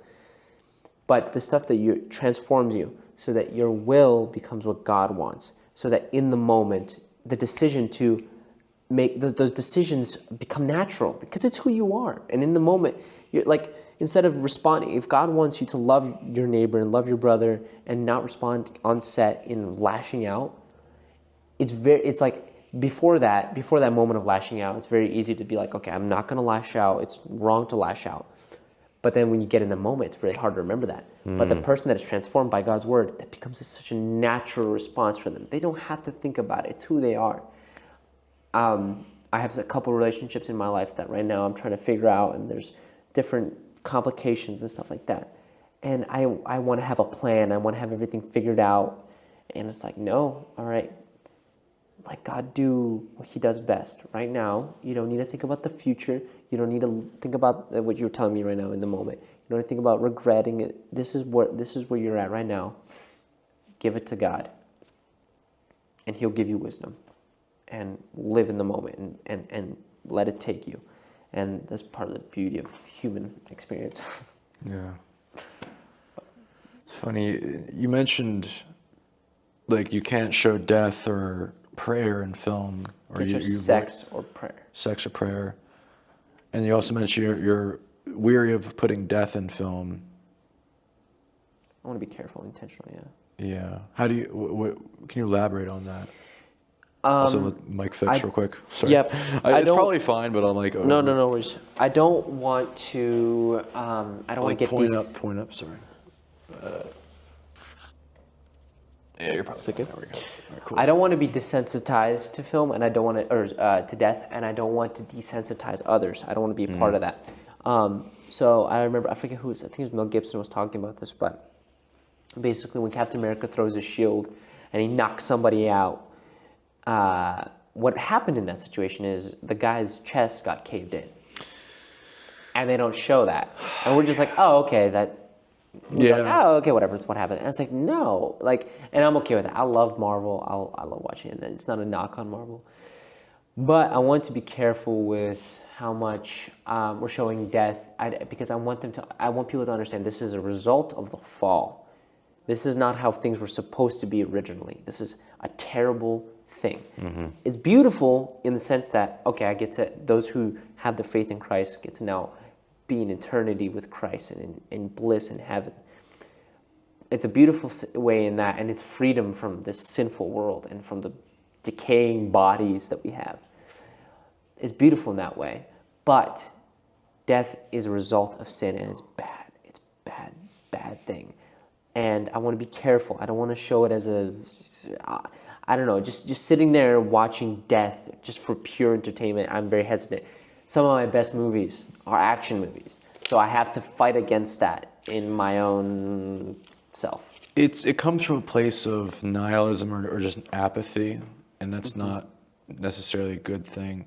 It's like if you look at Scorsese's comments about Marvel, what's kind of funny is I've stopped liking Scorsese films or Tarantino films. Yeah.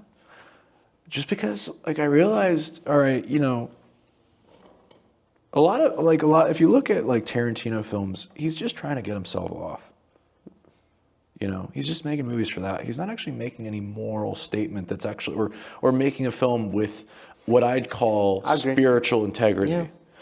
There's only maybe a few films for Scorsese that have, for me, spiritual integrity, which is like I guess Silence.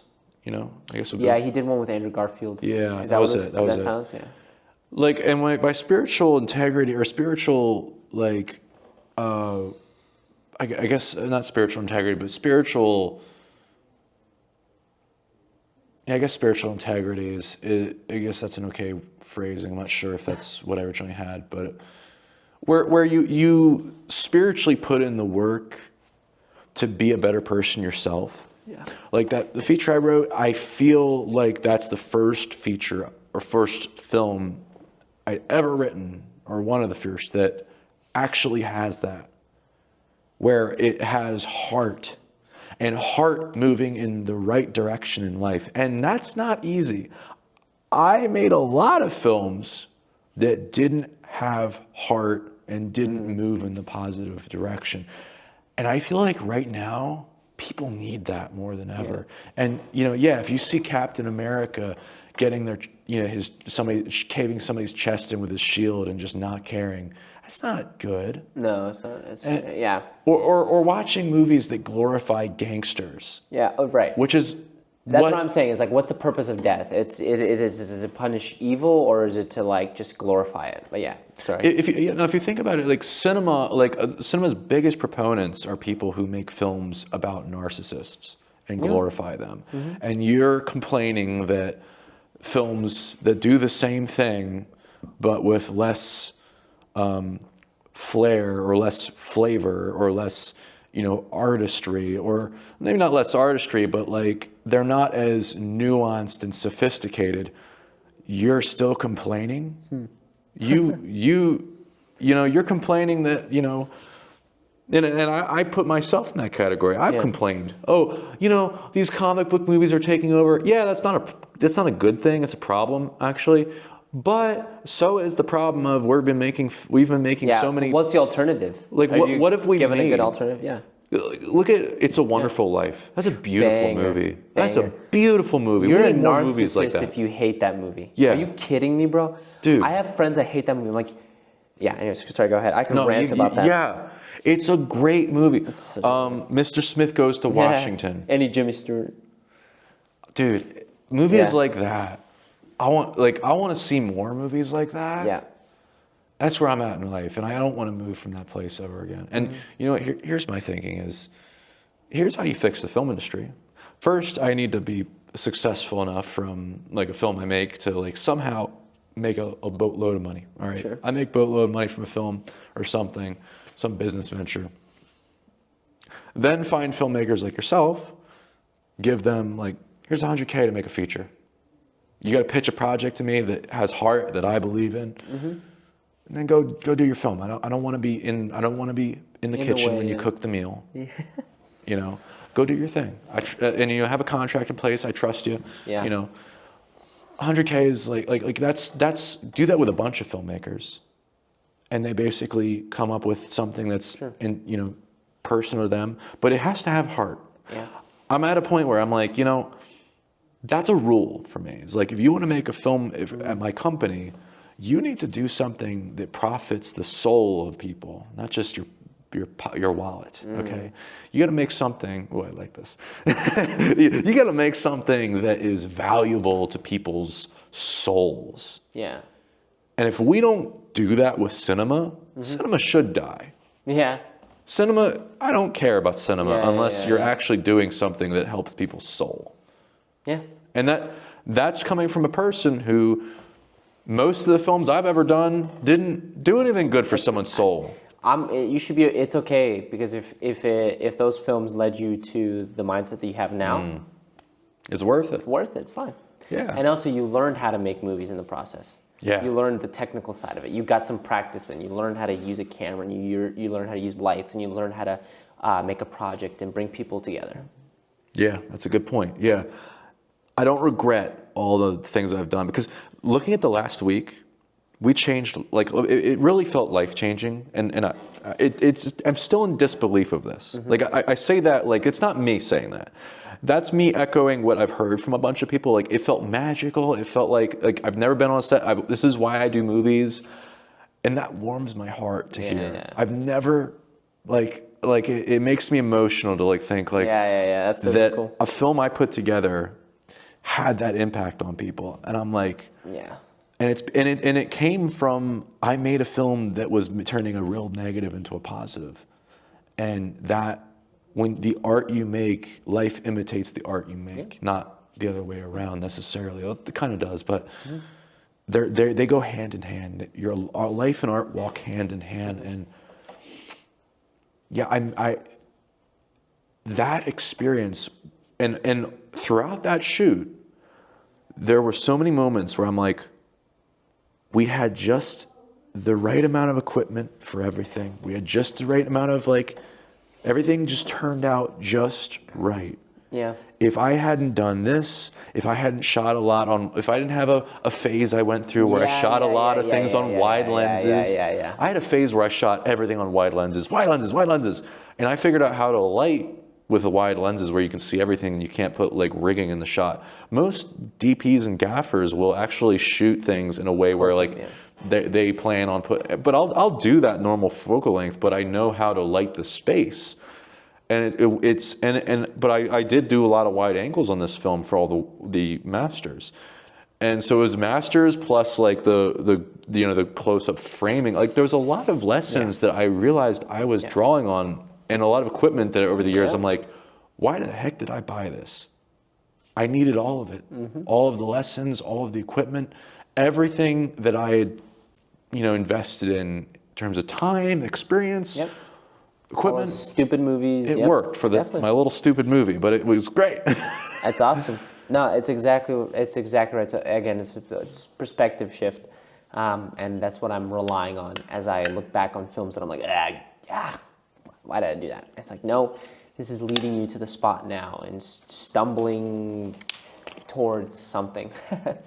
And I think that, yeah, no, that's super cool to hear other people reflecting that same sentiment. It's awesome. Is it good? Yeah, just checking battery. Good. I say we keep going as long as you can, as long as you're down. What time is it? That's a good question. 1:06. Jeez, I gotta go to the bathroom real quick. Yeah, let me cut and then save what we got so far. Yeah, that's a good I'll idea. change the batteries so we can keep going. Sure. And then, so the story I wanted to get into. Basically, so the film is about like a big part of the film, Phantom Friend, is a play on the fact that like my friend walked out of Wawa with a gobbler, saw a meditation studio across the street. Also, is the lab mics going? Yep, we're good.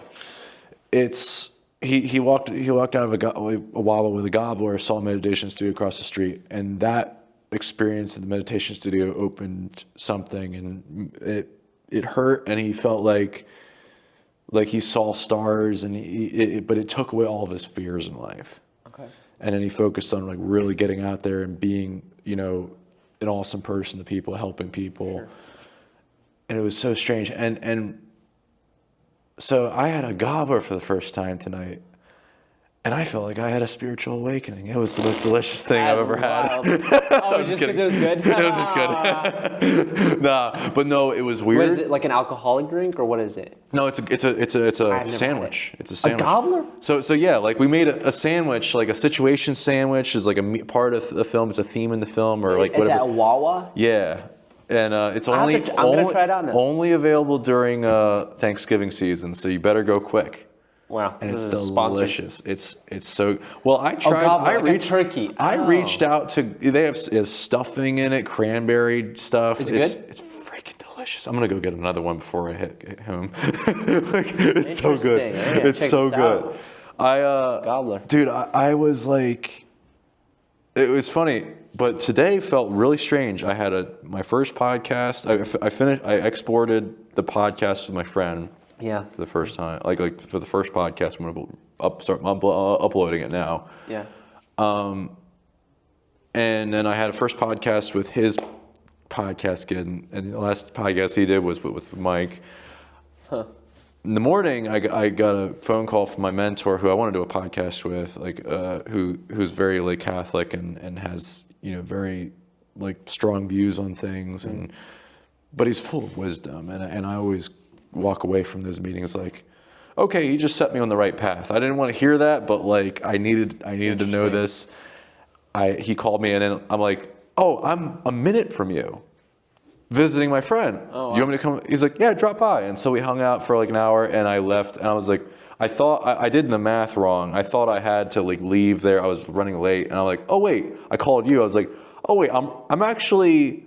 Oh yeah, you could go home. I have an hour. I thought I had to be out of there, and I felt bad, but I'm like, I'm going to make use of this hour. So I went to Wawa to get gas, ran into two filmmaker friends, and who do I know? Will Martinko and Gasper, who runs the theater in what was it? It was the new theater in Oaks, where a lot of people have been doing premieres for their films. And if you go there for Windbag, how many seats do they have?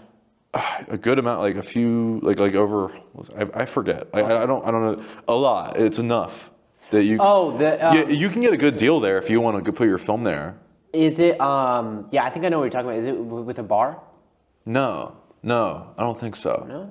No, that's the Zootopia one. Yeah, not that one. That's a small one. Oh, okay. We're talking like a big, legit AMC theater that got changed. I need somewhere around 600 seats. Okay. I could ask how many seats you have. I 600 is a lot. Oh, yeah. Seats. But yeah, no, you can get a good deal there if you want. I'll talk to them. I can link them up with you. But yeah. Cool.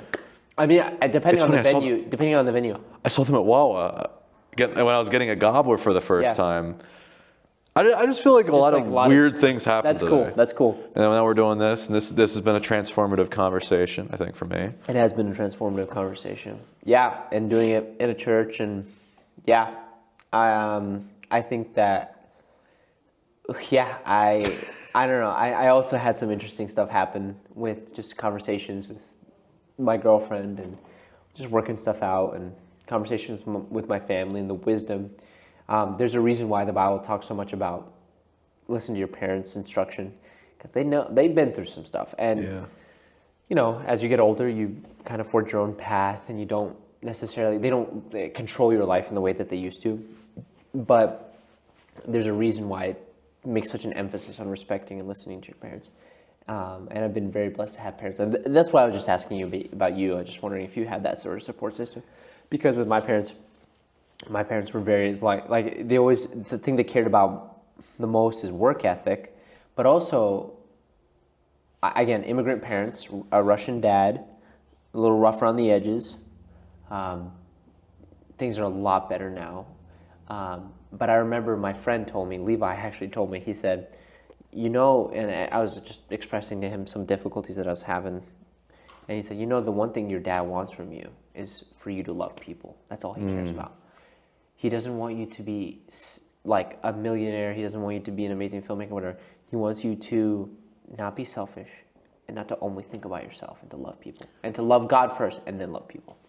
That's actually a good prayer I heard from like the mentor I saw today. Yeah. He mentioned like if you, praying to God, asking God to help you learn how to love people or to love Him. That's interesting. It's a good prayer. It's a good prayer. Yeah, it's like, God, you told me to love people. Show me how to do that. I don't know how to do that because I don't know how to get out of my own way. Yeah, that's a good point. That's definitely a good point. And when you start loving people, it just the way, I know we keep talking about the set, but like it transforms how you act on the set. And you think that like you're gonna lose something by loving another person. You think like, oh, I'm gonna lose money, I'm gonna lose time, we're gonna run behind on this project. No, I mean that's not how God operates. And also, if you do, if you screw up a project because you're busy loving somebody, that's fine. That's a great way to screw up a project. Imagine you screw up a project. It's like, no, my friend was having a hard time, so we decided to postpone it, or whatever it was. Yeah. No one's gonna be like, what? Oh, they're like, oh wow, that's incredible. You just dropped a project. Yeah. That's a good way of putting it. Yeah. Yeah. Yeah. Like you don't like. Who wants to be part of a project where you screwed it up because you didn't love everyone on board? Like you screwed it up. If you screw things up because you love people, that's a great way to screw it up. Yeah. And then everyone's like, I'll ride or die with this guy. Oh yeah, exactly. You think, and by the way, and this isn't always going to happen. It's not always going to be a guarantee. But the next time you call that person up, you think that they'll be more willing? Yeah, I think so. Yeah. Because they know that in the last project you didn't sacrifice them on the altar of the project. You know what I mean? That's why I want to be careful. Is I don't want to sacrifice other people on the altar of my own ambitions. You know what I mean? So. I love that having this conversation. There's an altar behind you. It's just Yeah, so fitting, right. The good old. This is like the pulpit. Best podcast location I've done so far. This is great. There's a lot of crazy stuff that happened here. I mean, you know, we do. So the church is about 100 people. Small church. It's always been 100 people. Your premiere here. I'm just kidding. That'd be crazy. Oh man. We've had 100 people, and our youth group is like, I don't know, 40 or something, like 30 to 40. It's a ton. The percentage of young people is crazy. But we have youth group here, and like, you know, you're playing youth group games, you're tearing through the sanctuary. I can't tell you how many times I've hit my head on here. We've had kids split their heads open on these pews. Those pictures back there, we always have the pictures from the last youth trip on those pictures.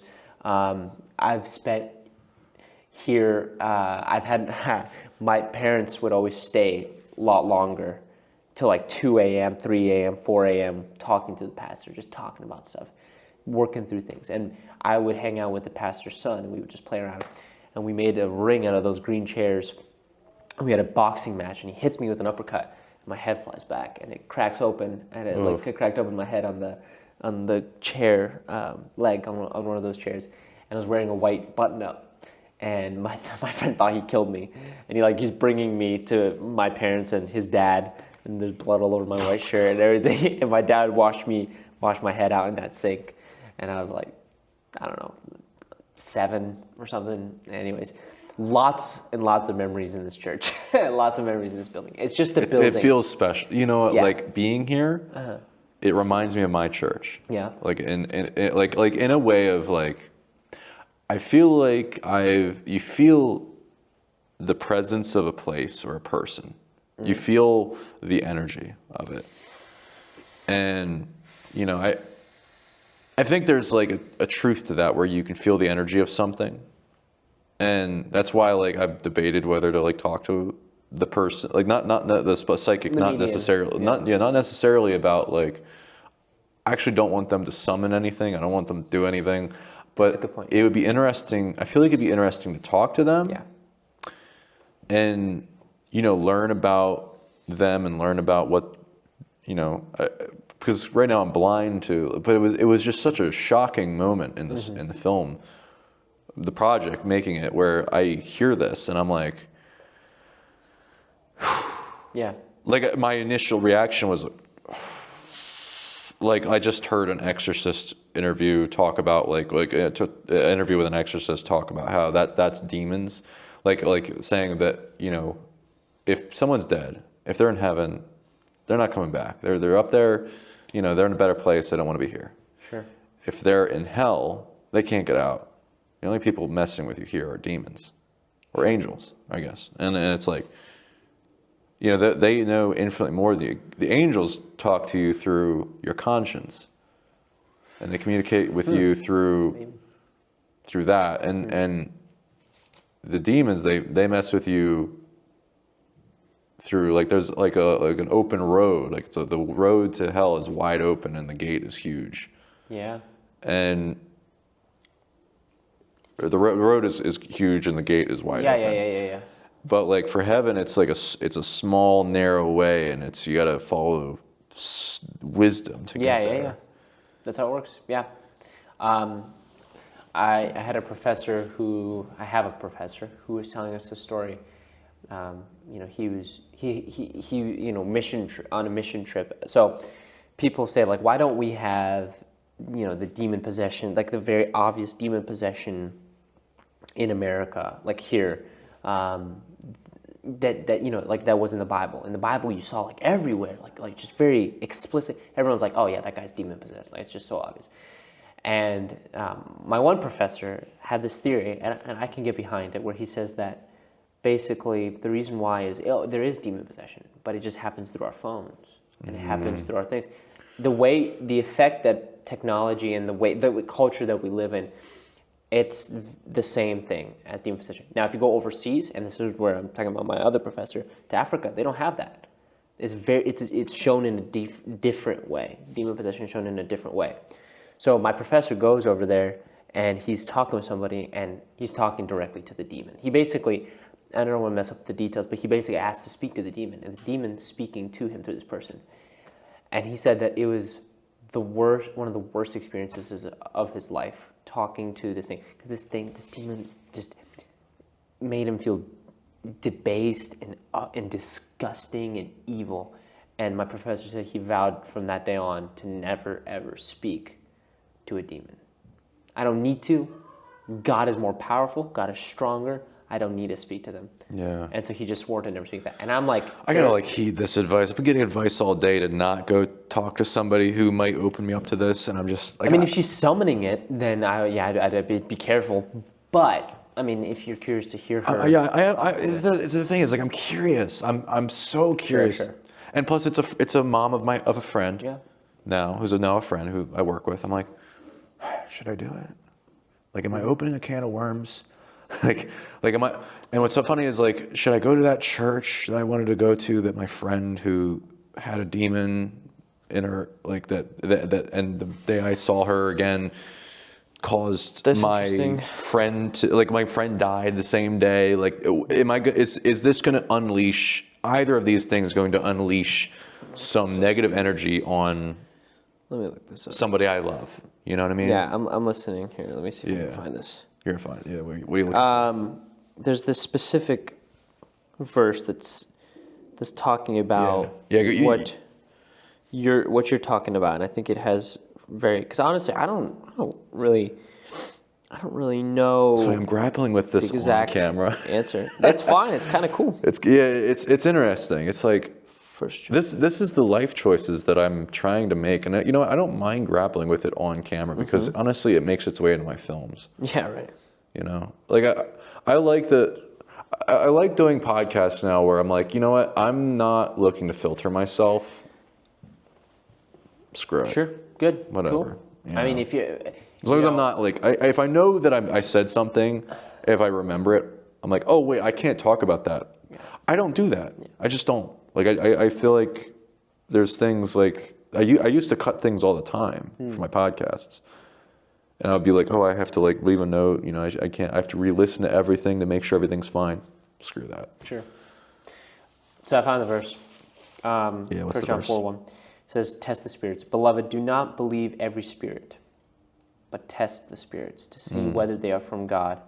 For many false prophets have gone out into the world. By this you know the Spirit of God. Every spirit that confesses that Jesus Christ has come in the flesh is from God. And every spirit that does not confess Jesus is not from God. This is the spirit of the Antichrist, which you heard was coming, and now is in the world already. Little children, you are from God and have overcome them. For he who is in you is greater than he who is in the world. They are from the world, therefore they speak from the world, and the world listens to them. We are from God. Whoever knows God listens to us. Whoever is not from God does not listen to us. By this we know the spirit of truth and the spirit of error." So can I test the spirit by going and talking to the person? Test it by understanding that there's lies, and Satan loves to put on the mask of good. He loves to do it. And Well, I don't think. and not about good, and not also good, but he can use amazing, and I'm not saying the medium, whatever it is. Well, no, I don't. Here's the thing. I look at it though as through the lens of like, I really do believe like, if somebody like, I literally made a film about this. If somebody's communicating through you with like a spirit, like through a medium or something, it's most likely a demon there. Yeah. It's That's what I would lean towards. Yeah. And so, yeah, from hearing it and from being here, I'm like, all right, this is why it's communicating with me, because it's messing with me. It knew how to mess with me. Sure. To make me hear what I wanted to hear about my buddy. And I didn't want to like talk to her to like hear from him, because I don't buy it. Like, but I think it would be. I guess there's a part of me that feels like it's the OCD part of me as a podcaster now. Like, I want to interview every interesting person I can. Yeah, I mean, again, the thing is that It just opens up whatever. No, whatever you do, just don't do it. When one of the beautiful, and I don't know, like if you would identify yourself as a Christian, I don't know. I do, but I guess yeah. You go. But if you, as a Christian, we are not blown around by the world. People in the world, they're blown about. They hear this and they're like, oh, okay, well now I believe in this. Okay, well now I believe in that. I'm not saying that Christians never waver, but there's this sort of clear line of thinking of truth that happens. And as you're growing in understanding, this is something that I'm realizing too, is even when somebody that has truth and they're seemingly great and right on track and they tell you something, you don't even need to run with that necessarily. Just give it a second. Go to God's word, pray about it, think it through, think about the logic. God isn't just about a feeling, because God is a feeling, but God is also truth. He's the embodiment of truth. And so that means that you can logically, and I don't know if our brains are capable of it, but if our brains were capable of it, you can logically reason out. So that's why, like, you see Paul, the Apostle Paul, when he goes up against the Greeks in Athens, he uses their philosophies, he uses their logic against them, and he says, this is who God is, and he uses logic, and I'm okay with using logic and reason, and that's why, like, I mean, you can keep this in the podcast forever, but that's why I make a plug for this church, but any church that is preaching God's word. If you come here, we're not feelings are easy to come by. There's gonna be mountaintops and there's gonna be valleys, and mountaintops and valleys. What is it that keeps you going through? And this is what this church focuses on, and it's very much saying we want to work on your character and your relationship and walk with Christ in a way that you understand what God's word is, so that when times of trouble come or when confusion happens, you're not knocked over by it. And because of that, like what this church is trying to do is trying to, and there's a lot of other churches that I can point to that they're trying to push against this whole feelings orientation. It's just because it's something deeper than going feelings. Feelings are amazing, and feelings are natural, and they're going to come, and God will give you feelings. And that's what this church pushing against. And because of that, it rubs people the wrong way, because it's like. And this church is doing a good job of pushing against it. Push against feelings and say, this all right, is not all I'll come about visit this. sometime. It'll be fun. Please do. It'd be great. Please do. And feel free to, these pastors, they love it when you get to talk with them and ask them that'd questions. be great. They love asking questions. Also try to come for Sunday school, because Sunday school is more of the discussion thing. So before that is Sunday school. Your professor, is it at school or here? At school. Where is that? Bob Jones in South Carolina. South Carolina. Yeah, he would have thousands I would of have loved stories. to interview him. I would be, You could probably do a Zoom. Yeah, I could do a- get you an email or something. yeah. Or we go to South I'll come Carolina. down here. Yeah, go to South Carolina. I'll show That'd you. be funny. I'll introduce you to some professors. That'd be cool. Dude, like interview a bunch of professors. Dude, that would be cool. I would totally come down for that. Yeah. So Maybe get my girlfriend to like come with me and be like, hey, we're doing a road trip. Like the sky's the limit. Oh, that'd be so much fun. But again, dude, like this is what I'm telling you, man. If you want to have any foundation, because the thing is, and as something I've noticed about you is like when we were shooting Windbag, you seemed to be, you were going through stuff. I felt like there was some stuff that you were working through, and now you seem to be like this mountaintop, and it's awesome. Like you seem happier and like freer. I appreciate that. Yeah. You seem a lot freer. And I want you to know that like this little feeling, and I don't know where you are with your walk in Christ, but this little feeling is just a small taste of what Christ is offering. And it's not like, there's a difference between happiness and joy. So right now you're happy, we feel moments of happiness, but those happiness, it goes away. And next thing you're sad.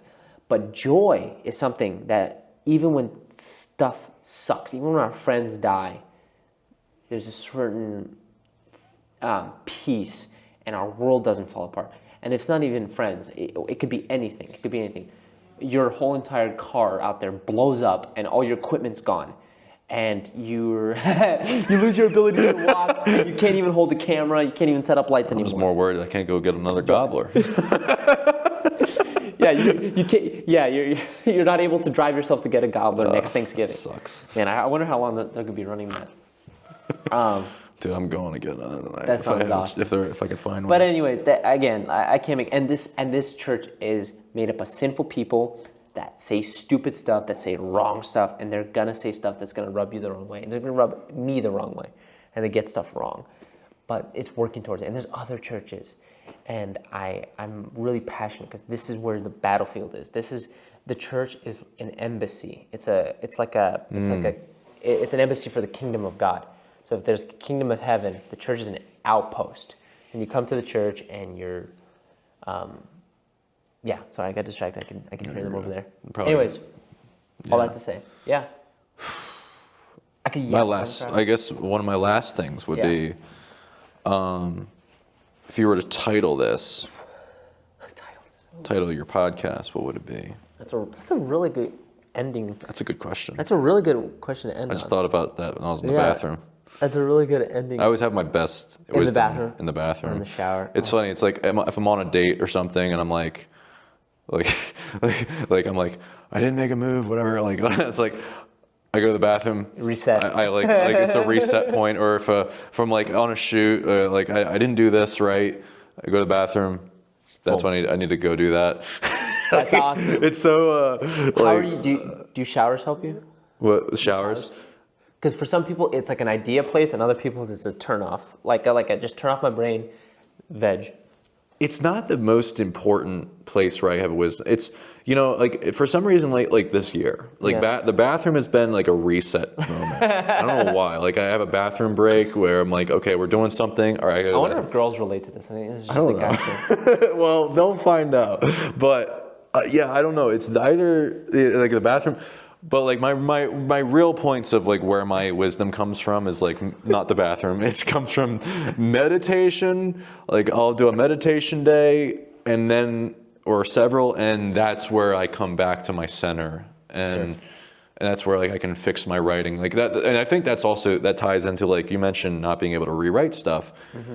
I find I have to have a very specific meditation routine and eating plan in order for my Gobblers. no. I'll That's a title for I have my off No, my okay. off days for eating, but like when for my writing be right, it's like I meditate right a certain way, and then I stick to like a certain meal plan, and I can have clarity of mind until I break from my diet, or I'll do another a set of meditation days and avoid certain tasks or physical activities that like get my body out of shape for like I have to like really allow myself to meditate and be lazy for a few days and then come back full steam into my writing.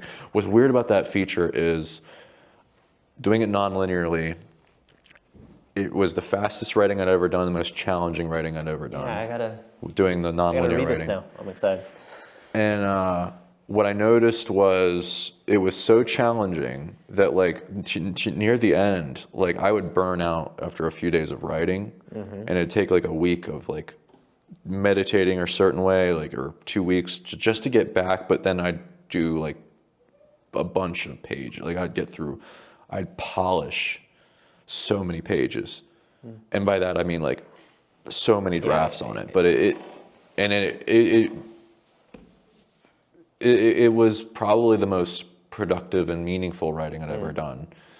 Now, my hope is, I know the vision I have for my World War II film. I'm hoping that I can, when I go to do the writing for that, I